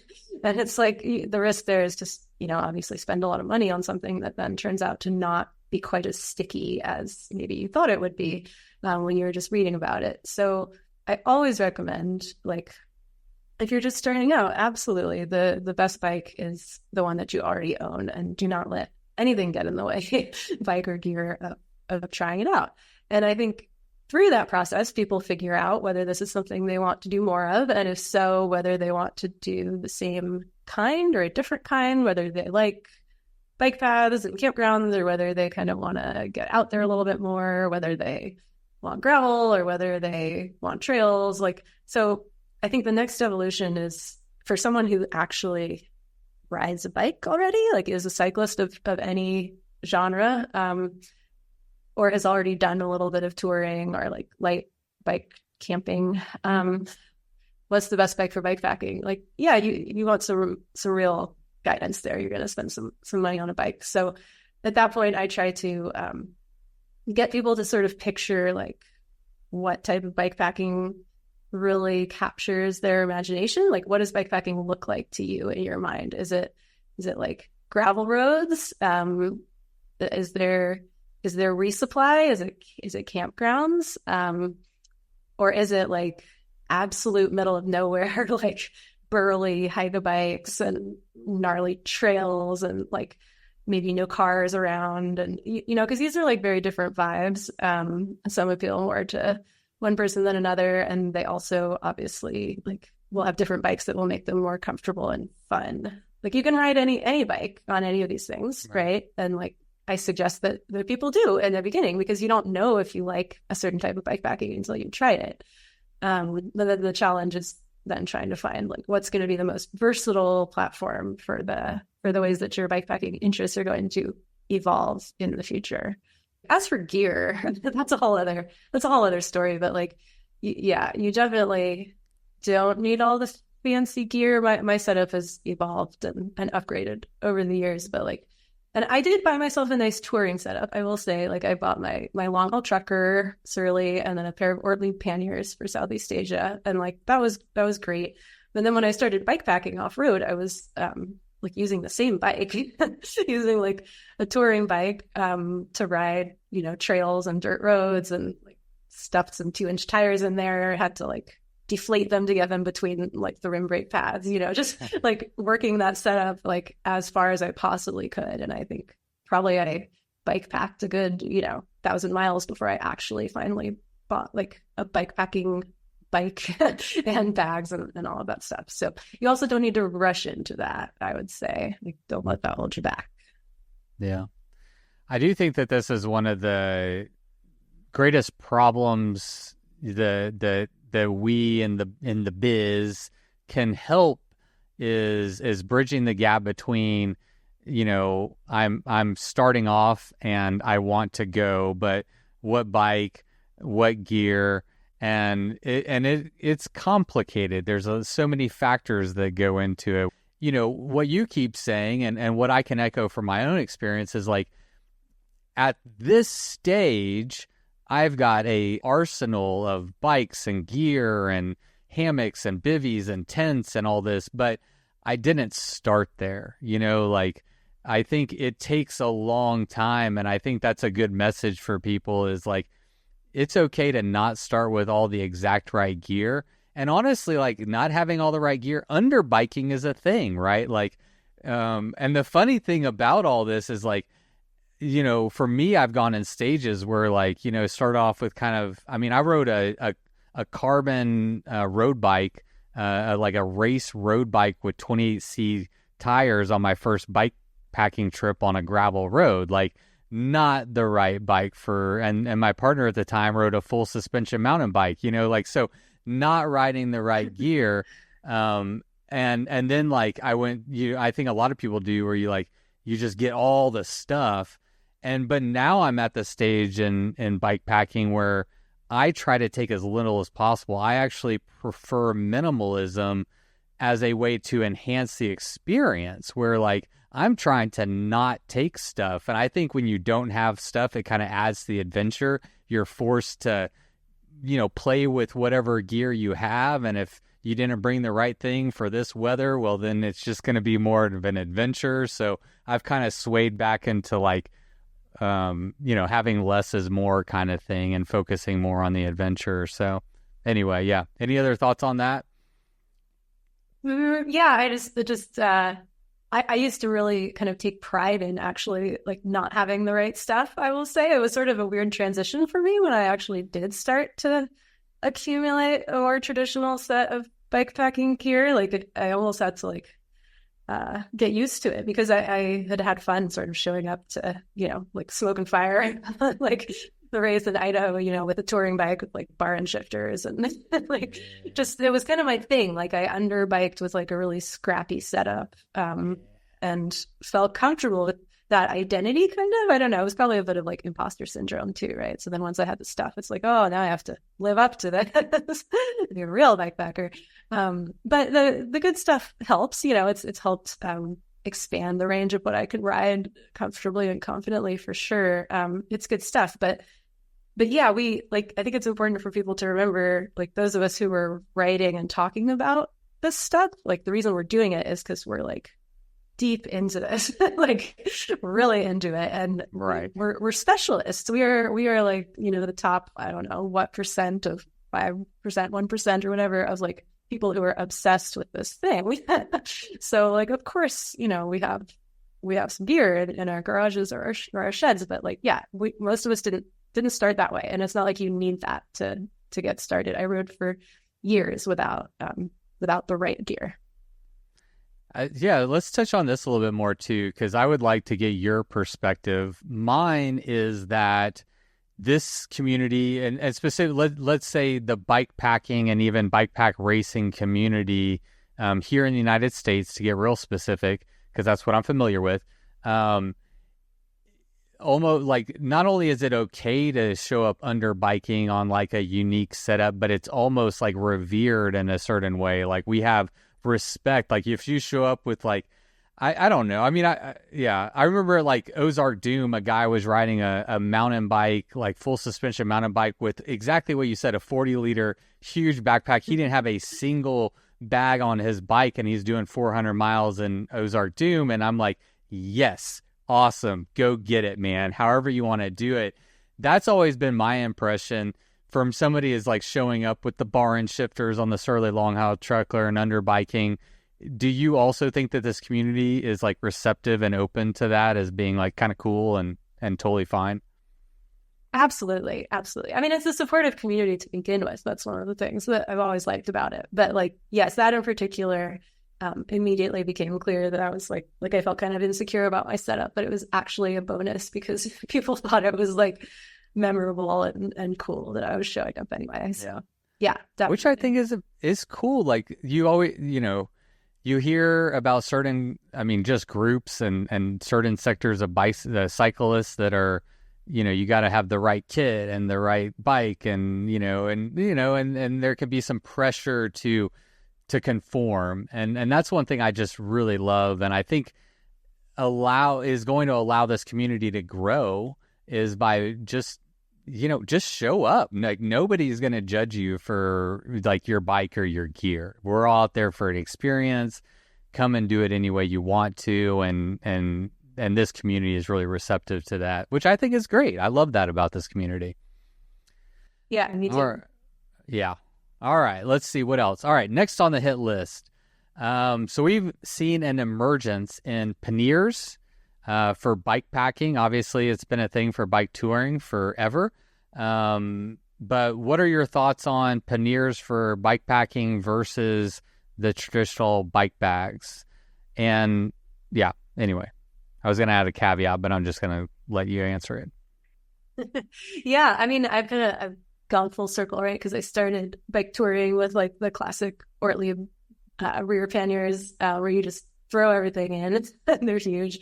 And then when I got more into like off pavement riding trails, it definitely became about like, let's get these tiny little bags and put them all over the place. And everything's wedges and cylinders, and it's like a much more complicated way to pack your bike, but it's great because, well, I mean, especially like if you're hike-a-biking, which a lot of the routes that I do tend to have, or maybe I'm just like not strong enough to ride up the hills, but I feel like I'm always hiking my bike, and panniers, they get in the way. I'm sure people who've used them have noticed that. That's like one of my favorite things about bike packing bags, is that they're not in the way. They are a bit lighter, usually, and they just encourage you to pack in a more minimalist way generally, because you don't have the opportunity to just like throw one more thing in the top, So I transitioned fully to bike packing bags for quite a while, and then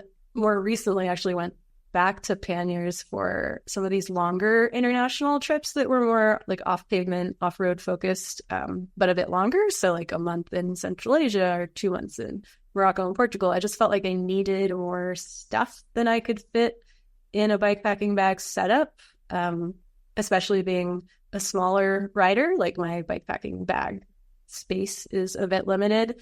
So I switched back to rear panniers for that type of trip. But I think it's important to, like these days especially, there are some great bike packing specific panniers which have soft attachment systems. So I use, I think they're called the Link panniers from REI, just REI brand panniers, and they have a soft Velcro strap attachment system, so they don't rattle, and there's like no way that it could ever break, really. So you don't have to worry about like plastic parts on like really rough off pavement terrain. And they're a bit smaller, and they have compression straps, so you can sort of snug them in, and they're a little bit more out of the way than traditional panniers. So I've been back to recommending panniers a little bit more to people who either just can't fit much on their bike in bags, or just need a little more space. Yeah, that's a great segue. Let's get into the next question that I had, which was about shorter riders. It's one of the questions I hear the most, and I mean it's just a space thing. A smaller frame, you're not going to have the clearance between the seat and the tire for a seat bag, and your frame size is smaller. So first off, as a starting point, you mentioned you're on the shorter side. How tall are you? Don't mean to call you out, but how tall are you? And I'm curious, like, at what height do you think that space and storage becomes a problem if you have that metric? Yeah, so I'm fairly lucky. I think I'm 5'5", right, which is not super short for women. I actually think sort of the height at which it starts to become an issue is like exactly right around my height. I don't know. That's just you're right on my personal perspective. I'm like right on the border. So especially with 29-inch wheels, right? So I sort of always wanted to go to like 27.5, but the bikes that I buy just keep ending up being 29ers. Like I actually had more bike packing bag space on my long haul trucker when I first started, because it's got 26-inch wheels, which solves a lot of problems. But on 29er bikes, I ride a size small frame, and especially like my frame triangle is pretty small. I remember parking my bike once next to like an extra large size Cutthroat. It's also a Cutthroat bike, and this guy just had like the most cavernous frame bag I've ever seen. I mean, I think everything I was carrying could have fit in his frame bag alone. And I was so jealous of all his frame bag space. But yeah, so my frame bag is like quite limited. And then I can put a full-size seat bag in the rear, but I have to be quite careful about how I pack it. There can't be any drooping or flopping or anything like that. It has to be packed pretty tight. And then same with the front, like a big, like a harness with a dry bag and a tent in there. If I'm not careful about how I strap it, can buzz the front tire. And then that's just with a fully rigid bike, which actually... Yeah, I was about to say with suspension, that changes all that. Yeah. And that's something I've been gradually being drawn towards, more mountain biking and rugged routes, just because I really like, being out there. But then figuring out how to get the bike handling skills to go with it, and then also the gear. So that's the direction that I've been evolving in lately. And yeah, so adding a suspension fork, for sure, I have to choose like a narrower diameter dry bag for the harness, and I can't put like a tent up there too. I have to find other places for that. And then recently, like within the last year, started riding with a dropper seat post in the rear, and with that back there, I can actually fit like a tiny little 5-liter seat bag back there with my fairly short travel dropper, but like just barely. And that only works, I mean, that's tiny, and like I do that for races, but for like a more casual trip, I can't fit everything I need to be comfortable in that setup. So what I've started doing for a setup like that is, first of all, a backpack.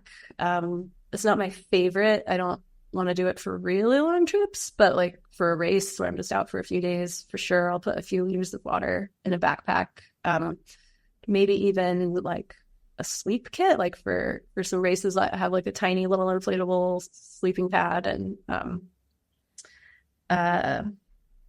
I'll just like literally I can fit everything but my sleeping bag or my sleep kit in there, and a couple days of food and some water, and that takes a lot of strain off the bike setup.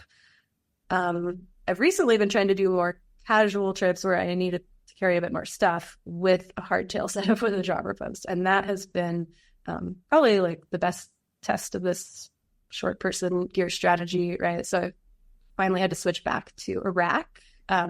So there's a few, like in the back right now, I'm using an Old Man Mountain Elkhorn. Those are super popular these days, but I find that to be a really nice middle ground. So instead of panniers, it takes cargo cages, and you can just strap like some dry bags back there. It's almost like having two forks, so you can like put the fork cages on the front and then more fork cages on the back and strap a little something to the deck. Then with that setup, I can actually use my dropper post, but still carry like a reasonable amount of stuff. And same for the front. Those racks can go on the front too, and then loading up the fork cages. Yeah, it's tough. There's so many different ways to do it. I feel for people, especially who ride like small full suspension and mountain bikes, like you can't carry anything on there without a rack. Unfortunately, there are more options these days. Yeah, there are, and you touched on a couple of the ones that I'm personally interested in, and was going to ask you about specifically, which is because I just did attempted the AZT, and so it was my first time. Might have been my first time bike packing on a full suspension bike. I think it might have been. I don't have the terrain around here to really justify it, and I've always kind of preferred hardtails. But like that trail not for everybody, but that trail certainly justifies the use of a full suspension bike. And so I ran the Old Man Mountain Elkhorn rack on the rear, with a dry bag just strapped to the top. Obviously, like you said, it's got the mounting points on the side. I didn't need to use those because I didn't need to carry that much gear. But and then on the front, I used the Old Man Mountain axle pack, which allows you to turn a suspension fork into mounting points. So then you can now carry gear on your fork. And I'm thinking that's one of the questions I have for you is like, how well does that setup work on a shorter frame or a shorter full suspension frame specifically? Because for me, it worked. Like I was shocked at how well it worked. I was a little worried because it was my first time bike packing with a rack actually too. I've never used a rack. I've always had traditional bike packing bags. So like I was doing all kinds of new stuff on the AZT, and I was blown away by how well it all worked. But yeah, what's been your experience? Does that system transfer or translate for shorter riders as well? Yeah. I actually have like the exact same setup on my hardtail. For the last trip, I used the axle pack in front too. It definitely works. It works really well. I think so. The one thing I would ask you this maybe because I'm still working on my mountain biking skills. But for me, there's like this weird crossover point where like if it's not that technical, I just use a rigid fork because I'm classically an under biker. So if I'm putting my suspension fork on there, it's because I need some help with like riding over and around rocks and things like that. And if I'm doing that, then the less weight on the front, the better. So like the only issue I had with that setup is just that like if I was trying to ride something really technical, it would seem like putting that much weight on the front like was not ideal, but I don't know, maybe people who are better mountain bikers than me can make that work. I mean, maybe technical prowess has something to do with it. I think that certainly it does. I also wonder I weigh 180 pounds and I'm in the gym 4 days a week. And so I think that just by genetics or whatever, I probably manage that weight better than you might, just from a stature standpoint.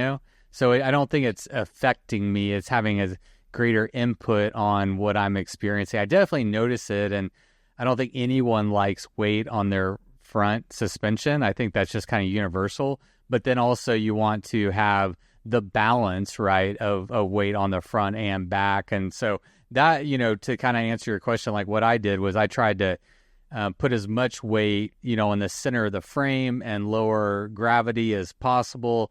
And then from there, between the front and the back, I kind of erred on putting a little bit more weight on the rear versus the front to keep the handling as good as it could be.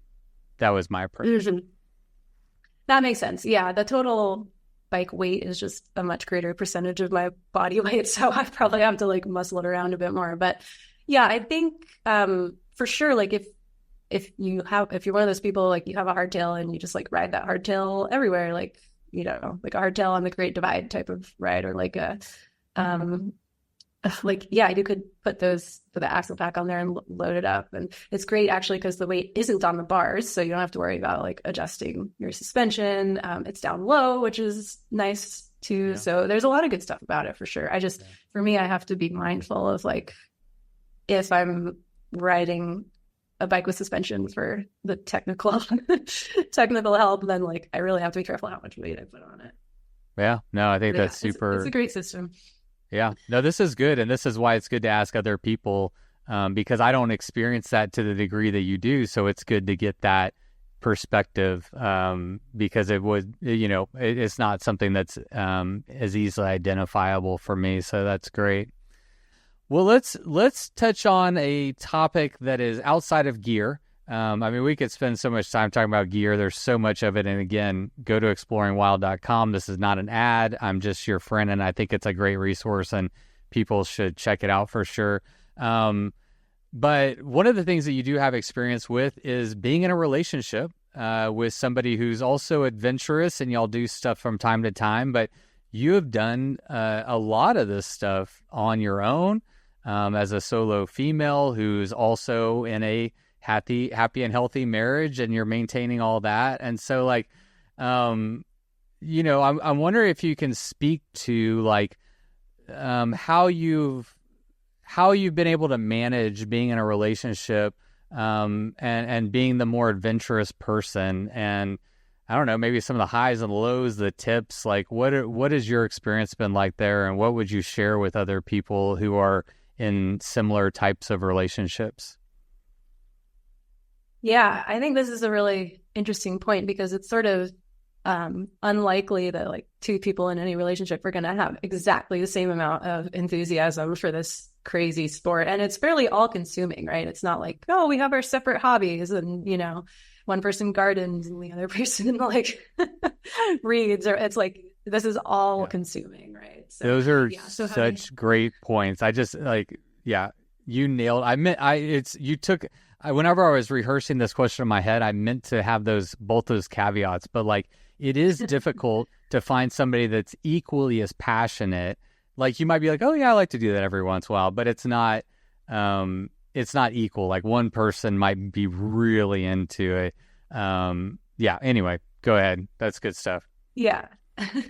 Yeah. So, it's evolved for us, right? So we, when we got married, I was like this tech-focused career woman, right? It's like a great bait and switch. Like I didn't discover any of this until years after we got married. So it's been an evolution.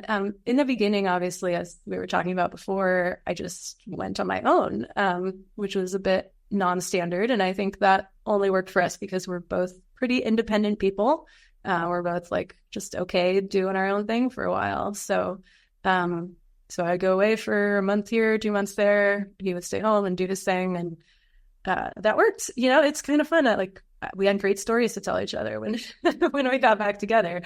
But I think like that type of home away ratio doesn't work indefinitely for most people. Like that kind of became true for us. Was at some point I became less interested in going away for months at a time. And like, it got harder and harder to feel like I was really putting enough energy into my home life when I was only home for a few months and then leaving again. So at some point a lot of things happened. He got to a point with his career where he could take a little bit more time off. And I think by that he could see that like, I wasn't messing around with this bikepacking thing. Like this wasn't just a passing It wasn't phase, a phase. Yeah. Like this one was here to stay. And so he's actually, like, to be clear, he is an adventurous athletic person. He's highly capable. It's almost like annoying how capable he can be with these things when he doesn't train, or he's one of those people who can just kind of like come along and make it work. And I'm very thankful for that because that's allowed us to take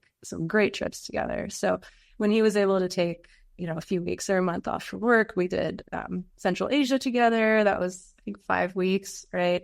So we've taken some really great trips together. They're different, very different from solo trips, like totally different basket of pros and cons, I would say. Like, just to summarize that, it feels like they're less interactive with the local people because we're sort of like traveling in our own little bubble. And so it's a little bit less of like crazy, wild, unexpected things happening all the time. I like a little more predictable to travel with a partner, but also just so much more relaxing for me. Like I'm not constantly hyper vigilant. It's much more comfortable. It's not as big of like a mental strain for me. And it's just a lot of fun to like have those experiences to share. So he's my adventure buddy. That's great. But we realized through taking those trips that his bikepacking attention span is just shorter. That's kind of the way I like to put it. Like he likes it, but there's so many other things he likes too. And his interests are often like technology based. So to take him away from a computer for a month or two is like kind of hard for him because he likes to tinker with software. And he likes outdoor sports, but he tends to prefer the more like faster paced action sports. Like he loves skiing. We both ski, but he's a little more enthusiastic about it, I would say. And he loves surfing. And so we've been having luck lately with these like hybrid trips. So we did this in Morocco and Portugal, where we flew with our bikes. We left the bikes at a hotel. We took a bus down to Western Sahara and we spent a week taking kiteboarding lessons. So that was like something totally for him. He loved that. I found it a little stressful, to be honest.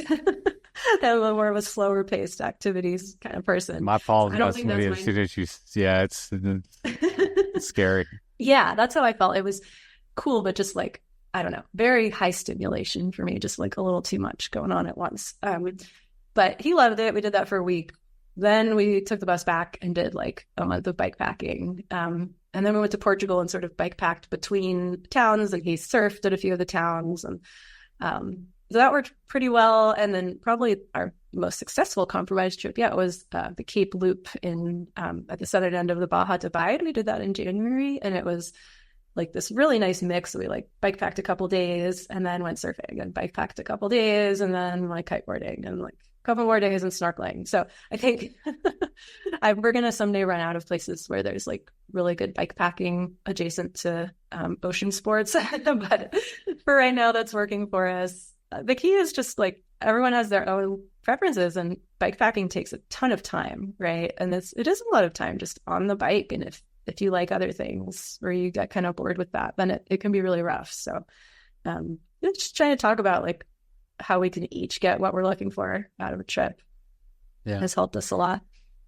Yeah, I can relate to that quite a bit. I mean, Natalie, her thing is surfing, like number one, surfing. For me, surfing is like anxiety inducing, scary, hard, and doesn't appeal to me anywhere close to the level that, riding a bike does, and so, but like also I love to experience the world. I like to try new things. I like to be outside. And so there's a lot about surfing that I can like get behind, and it's, and like circling back to the conversation we were having earlier about fear and not letting fear dictate your life, I think is important. So yes, I'm kind of afraid of surfing, but it's also important to me to like not let that fear conquer me, and to like go out there and to still do it. And so like, I think like one thing I've learned is learning to take joy in like what the other person is doing, even though it's not like the tip of the iceberg. There's still a lot of like good things and like fun things and adventurous things and learning and all this stuff that you're going to get from experiencing that other thing. And I think that is good.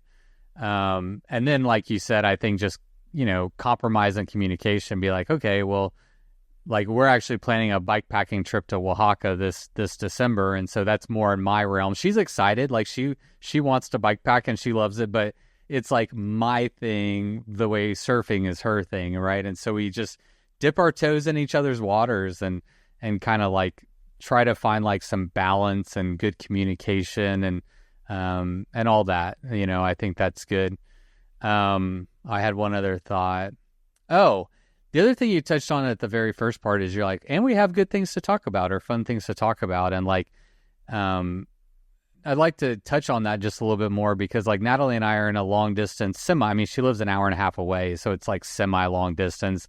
We see each other twice a month. Like we don't, we're not cohabitating or seeing each other a whole lot. And she goes on her trips and I go on my trips, and and when we hang out when we can, and it's great, and we're happy, and like this works for us.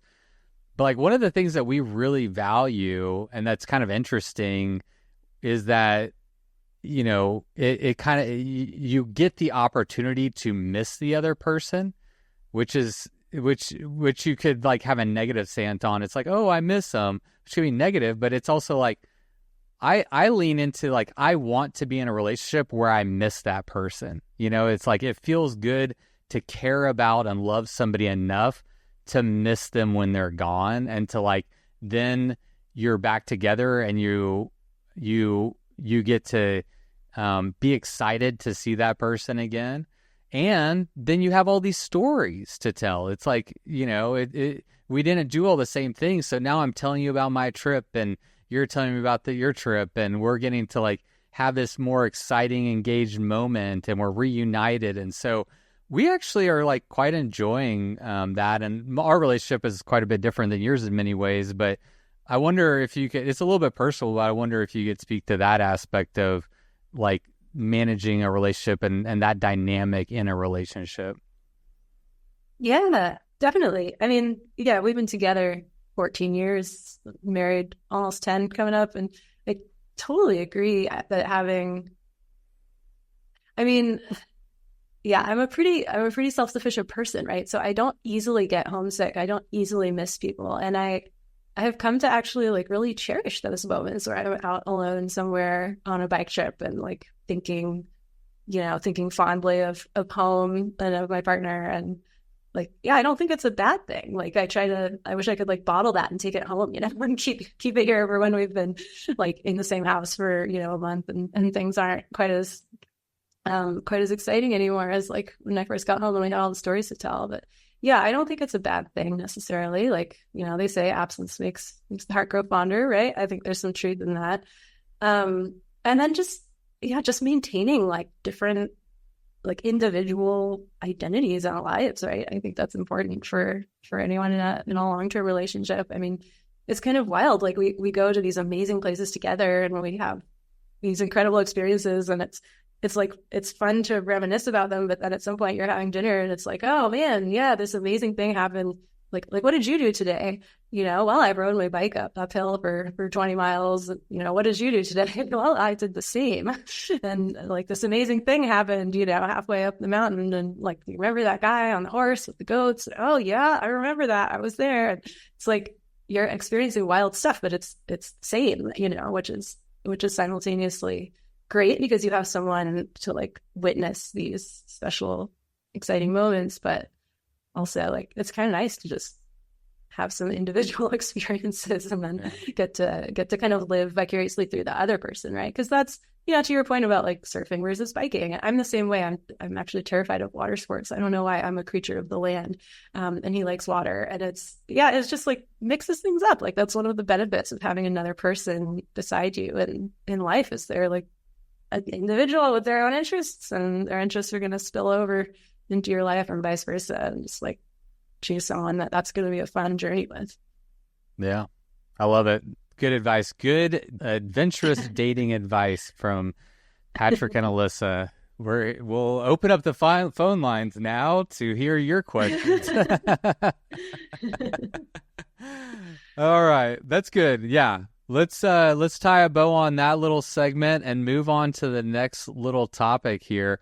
Kind of closing out your Exploring Wild website. One of the things I noticed that you've started doing is making adventure kits, which I think is great. You've essentially, I don't want to take the words out of your mouth, but like, I think what you've done is take your years and miles and, you're traveling around the world and all these different places, and identified like, well, why don't you describe what it is? But essentially kits to help you with like the stuff that you need. That's what it looks like to me whenever I look at your website. But tell us about these, what do you call them? Adventure kits? Yeah, that's the category right now, leaving room to evolve in the future. At this point, they're basically all bike packing kits, but I have dreams of adding, more backpacking focus or other things. But so after all these years of of building software and writing content, it just sort of feels good to like work with real physical things, right? So I just kind of got the itch to like create something real, physical, in the world that people could actually take with them, because I like this idea about exploring wild, that like I'm in a way like accompanying people on their trips in a sense, with the information, but I like the idea of being able to do that with actual physical things. So these kits the idea came to me while I was trying to restock some of my like repair and spares and emergency kits, and realizing that when I wanted to like I carry small numbers of things, but when I need to restock them, like years later, I might have like gone through a bunch and I need to restock. And the only way to do it is to buy like a 10-pack on Amazon or like a 50-pack. Like there are all these things so I learned a lot about how the distribution works, right? So a lot of these things are made in large quantities at the factory, and then like sellers on Amazon will buy them in bulk, but then sell them in like smaller quantities marked up, and there's just a lot of waste, right? Because then you go and you buy like a 6-pack of something when you only need one, or you buy like a whole roll of tape when you only want to carry like a little bit. And so it seemed wasteful and expensive, and I realized that like if I were able to sort of buy bulk quantities of all these things and divvy them up, then people could buy them at much lower prices and like not have all this stuff sitting around that they aren't going to carry.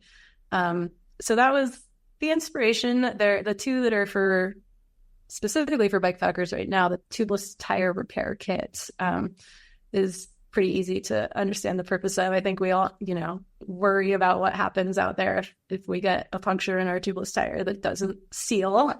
And there's sort of like these multiple lines of defense. You can put in a plug, or you can try to sew it, or you might have to glue it, or maybe you have to boot it, put a tube, and all these things that most of us have heard about, but like if we're lucky, haven't actually had to practice very much. And I used to carry like this old needle and dental floss, and like at some point I opened up my kit and realized that the needle was broken in half, and it wouldn't have worked anyway, and just all this stuff that we carry that we don't really like know what to do with. So this is a kit of like specially selected, tested supplies. Like the needles actually work, the thread is strong. There's a little instruction booklet in there that can walk you through if this is your first time having to sew a tire by the side of the road. It's got everything you need except the instructions pump, obviously. And yep. So, bring your own pump and sealant, but other than that, it's pretty much everything that you could need or want to fix a tubeless tire in the middle of absolutely nowhere. So that's the tubeless kit. The Fix-It kit I'm calling it the Fix-It kit basically because I didn't feel totally confident calling it like the oh shit kit, which was my original idea. And it kind of like gives a sense for it. It's all the other stuff. So it's the gear repair tape and the thread locker and the spare bottle cage bolts and like a few water tablets for like when you forget and your filter freezes overnight and you have to get to civilization with some clean drinking water. And there's like a mini little light because your batteries ran out, and a section of spare old recycled tube to shim that handlebar mounted gadget that's slipping, frame tape to like touch up that spot where your bags are rubbing on your frame that you didn't catch before you left on your trip. It's just an assortment of little things, all of which I have needed and used on the road at various points. And people don't always think to carry until they have the experience. And then the third one is not specifically bikepacking focused, but it's an assortment of very small containers, bottles, baggies, and little like lotion pots for basically like carrying the right amount of consumables, because those like 3-ounce travel bottles are actually too big if you're trying to pack light. So if you want to bring like less than an ounce of something, basically, it's hard to find such small containers. Again, you could go on Amazon and buy like 50 of them, but it's kind of hard to find just the right number. Like if you don't need 50 and you don't want all that waste sitting around. So it's small containers that you can use for your sunscreen, bug spray, chain lube, specialty face lotion, whatever it is that you need to carry out there to pack lighter.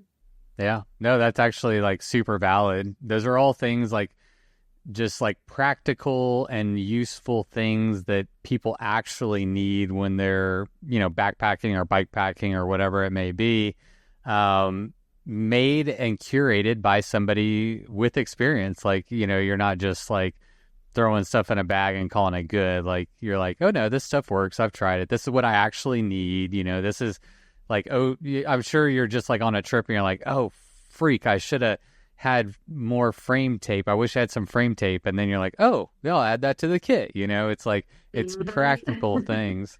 I just want to voice a strong vote for calling it the oh shit kit. And I think to increase engagement with this episode, please leave a comment wherever you hear this and cast your vote for how we should name. Alissa didn't ask for this, but I'm asking for it. Fair enough. Should it be the fix it kit or the fix it kit or oh shit kit? I just have a feeling like oh shit kit. I think you're going to attract more buyers than you're going to turn away from it from a marketing standpoint. I think it's brilliant. So, and it speaks to it actually like is a better descriptor of what it is if we're being accurate. Because like fix it, yeah, okay, it's a fix it. Fix it could be broad, it could be a tire, it could be a bike, it could be a boat. Like, what are we fixing? But an oh shit kit is like, okay, I'm in trouble. Fuck, I didn't think to pack this. Oh shit, let me check my oh shit kit. Oh shit, there's one in there. Like, that's your whole marketing thing. It's brilliant. It's so good. So that's my note. Thanks for the feedback. Yeah, I'm not very good at marketing and promotion, so I'll take that into consideration. I don't know if I am either. I'm just throwing ideas out there. Well, one thing you are good at is creating websites, and you're good at a lot of things. But just as a segue, because Exploring Wild is not the only website that you build and manage. You have an entirely other project called Bike Sleep Bike that I alluded to at the beginning of the episode. That's a completely different beast. So yeah, I just wanted to give you an opportunity to like introduce that website to the audience, and that way, people can be more aware of it and engage with it. So like, tell us a little bit about it.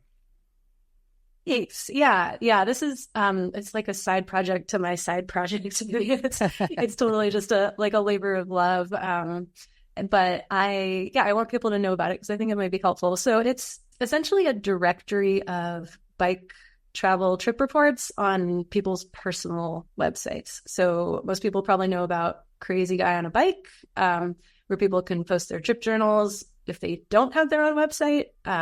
But there's enough of us out there these days who got excited about building websites. And there's a lot of long-term bike travelers who actually maintain their own websites.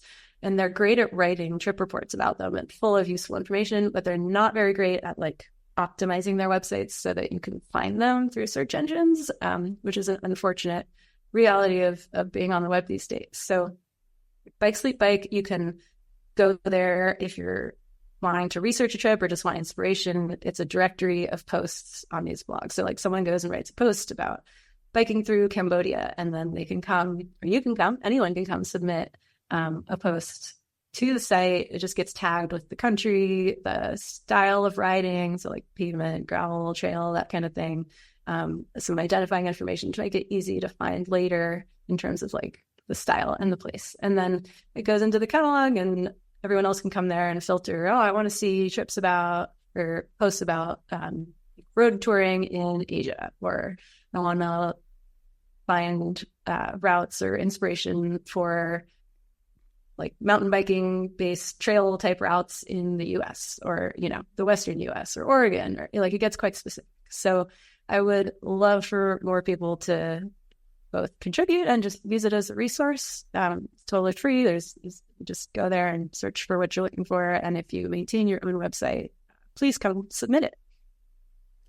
Amazing. That's actually a brilliant idea, Alissa. I didn't pick up on the genius of it right offhand, but it really speaks to you started Exploring Wild as a way to pay it back to the community, to all the people who went on trips and wrote about it that helped inspire and like give you the courage to like go out there and travel and do these things. So you wanted to put it on the web, but most people don't have the technical prowess that you have in actually, competing, like having a website compete in today's like e-market, right? And like, how do you get this story actually visible on Google? Like that's the real problem. Like anybody can write and put out an amazing thing, but how does it get seen? That's the big problem that you're solving here, right? Exactly. Yeah. That's brilliant. Instead of other people having to build, manage, work on, I don't even know, like analytics and SEO and like all the stuff that goes into like running a website, you just give people a platform, well, for two things. One, to submit those articles, because there's a lot of people that are like you and like me. I mean, why do I host a podcast? I'm paying it forward. I'm wanting to get other people outside on the bike doing cool things, right? So like there are a lot of people in this world that want to offer their voice, their advice, their experience to a broader audience, and you're giving people a way to do that, as well as on the flip side for people to have a resource to gain more information about different trips and stuff. Yeah, that's right. Just trying to link up the people who went there and poured their hearts into these resources with the people who want to go there, want to learn about it, want to be inspired by it. That is so, I didn't pick up on that. I was like, oh, this is a cool resource, but it was kind of, I didn't quite realize the full value of kind of the more technical side of all that I think people just don't even think about. They're like, oh, I'm going to write a blog about this. It's like, okay, cool. No one's going to read it. I mean, I don't want to be like dismissive or whatever and be like, oh, no, but it's hard to get Google to find your stuff. Like that's what it really comes down to. No, it's true. And it's actually getting way harder. Like just to say a word about this real quick, like over the last 6 months, a lot of small websites and blogs have fallen further down the search results. No one's quite sure what's going on, but Google's been making a lot of changes to like promote more, the AI generated content, but then also like bigger media companies and forums. So if you feel like the small sites you used to follow are like have fallen off the face of the earth, you might just need to scroll a little further down, or like try a different search engine or something. But it is an interesting trend right now that's going on in the industry. It's getting harder and harder to create things as a small site and have people find them. So we just keep doing our best. All right, Alissa, I think we did it. I think we checked all the boxes plus some other ones. Yeah. I thank you so much for coming on. We've been chatting about it for, I think, literally like 5 years. Yes. So I think we did it after 5 years. This is the biggest buildup, but we've done it. So I think we can tie a bow on it, and I'd love to get you back on some other time. We'll see what you think about the first one, and then we'll see if we get you back on some other time. But you are a wealth of information, and I think you're doing a lot of you're one of the unsung heroes, I think, in the bikepacking space, who not only has traveled extensively, has a vast array of experiences, but also like is doing a lot of work in trying to pay it forward through information, trips, tips, trip reports, and doing it in a really authentic and honest way. And so I do think you provide a ton of value to the community. And I'm really glad that we got you on the podcast today. Thanks for coming on. I appreciate it. Thank you. Thank you very much. It's really nice to hear that. And yeah, it's been a long time coming. So I'm glad we finally did it. It's been great to talk. Awesome. Check. We have checked that box. All right, Alissa, thank you so much. We'll talk to you again, probably about some computer problems or website problems I'm having. Yeah. Probably time to do a little update on the website at some point. It's been a while, but yeah, I know you had to go like 15 minutes ago, so I'll let you sign off. But I may send you a thought or question or two by email later. Okay, sounds good. We'll talk to you later. Cool. Thanks. Bye. Bye. All right, everyone. Thank you so much for being here. And thank you so much for Alissa for coming on the podcast. I'm glad after many years of talking about it, we were finally able to connect. And I really enjoyed it. And I'm glad we did it. Next up on the podcast, I've got Daniel Connell, also known as Dirty Dan on Instagram, on the podcast next. And this dude's been everywhere, Tour Divide, Latin America. He just set an FKT on a race across Arizona and many other things. So that's going to be our next episode. So until then, thank you so much for being here. It is always a pleasure. Until next week, you know what to do. Go ride your damn bike. It was the middle of the night. You grabbed your knife and you held it tight. The sounds of beasts kept you awake. The sounds they made kept you afraid. In the morning, you packed your bike. Memories forgotten from the previous night. You rode faster than ever before. Was it your imagination or merely folklore? Fear turned into strength as you pushed further. Every pedal stroke, stronger and firmer. Your bike feels weightless, your legs aren't tired. You think to yourself, just a few more miles. Bikes.